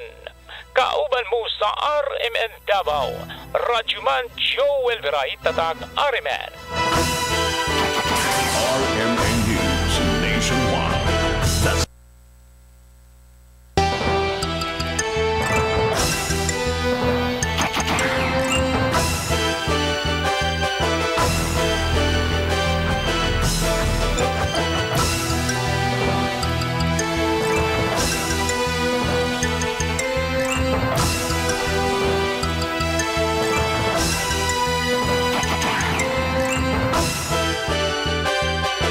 DZXL Breaking News. Mga kasama, kumuha muna tayo ng breaking news mula kay Joyce Adra. Halos 300 kaso na po ng inciting to rebellion isinampa ng DOJ laban kay suspected ISIS recruiter Karen Hamidon. Radyoman Joyce Adra. Sinampahan ng Department of Justice ng 296 kaso ng inciting to rebellion ang babaeng sinasabing recruiter ng ISIS na si Karen Aisa Hamidon. Isinampa ng DOJ ang kaso sa Taguig Regional Trial Court matapos na maaresto sa Taguig si Hamidon. Si Hamidon ay unang naging person of interest matapos makahikayat ng ilang mga Indian nationals na pumunta sa Pilipinas para sumali sa radical Islamic group sa Mindanao. Ayon sa NBI, mayroon itong 296 na post sa social media na naglalaman ng pagre-recruit sa mga bagong miyembro ng ISIS at siya rin ang nagsusulong ng rebellion sa Marawi City. Si Hamidon ay sinasabing asawa ni Muhammad Jaafar Magid alias Tokboy at Abu Sharifa na itinuturong leader ng Ansar Khalifa Philippines na responsable sa pambabomba sa Davao City Night Market noong December 2016. Kasama mo sa Department of Justice, Radyoman Joyce Collantes Adra, DZXL 558, Tatak RMN. Samantala mga kasama, sa iba pa po mga balita, ipinaliwanag ng Department of Labor and Employment ang bahagyang pagtaas ng jobless rate o bilang ng mga walang trabaho sa bansa batay sa datos ng Philippine Statistics Authority nitong Oktubre. Sa resulta ng PSA October 2017 Labor Force Survey, tumaas ng 5% ang unemployment mula sa 4.7% sa parehong buwan noong nakaraang taon. Sa interview ng RMN kay Labor Secretary Silvestre Bello, bahagya lang ang nasabing pagtaas sa agricultural sector lamang dahil apektado ang kanilang trabaho ng panahon ng taglamig. Panahon natin, lalo-lalo na sa mga farmers, nag-ulan ngayon, yung planting season na konti ang demand for mga farmers natin. At saka sa fisheries, dito fishing season, kaya hinto lahat. Si Labor Secretary Silvestre Bello. Balita sa Ibayong Dagat. Mga kasama, 18 po ang sugatan sa naganap na 6.2 magnitude na lindol sa southeastern province ng Iran na Kerman. Ayon sa National Emergency Service ng Iran, ang mga sugatan ay mula sa Higdag at Ravar villages. Napinsala naman ang mga bahay mula sa 6 na lugar at kinansela ang mga klase sa lahat ng antas sa mga paaralan.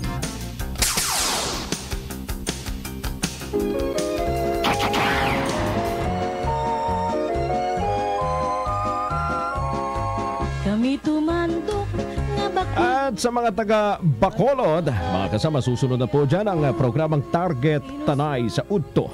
Kasama si Radyoman Nick Marino at si Radyoman Nonoy Lampines.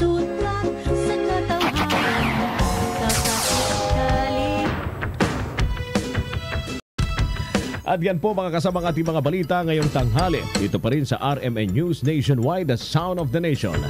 Sa pangalan ni Buddy Oberas, ako po inyong radyoman Rod Marcelino at ito ang RMN News Nationwide, the sound of the nation. Ang mga nagbabagang balita sa buong bansa ay hatid sa inyo ng Sound of the Nation mula sa RMN News Nation.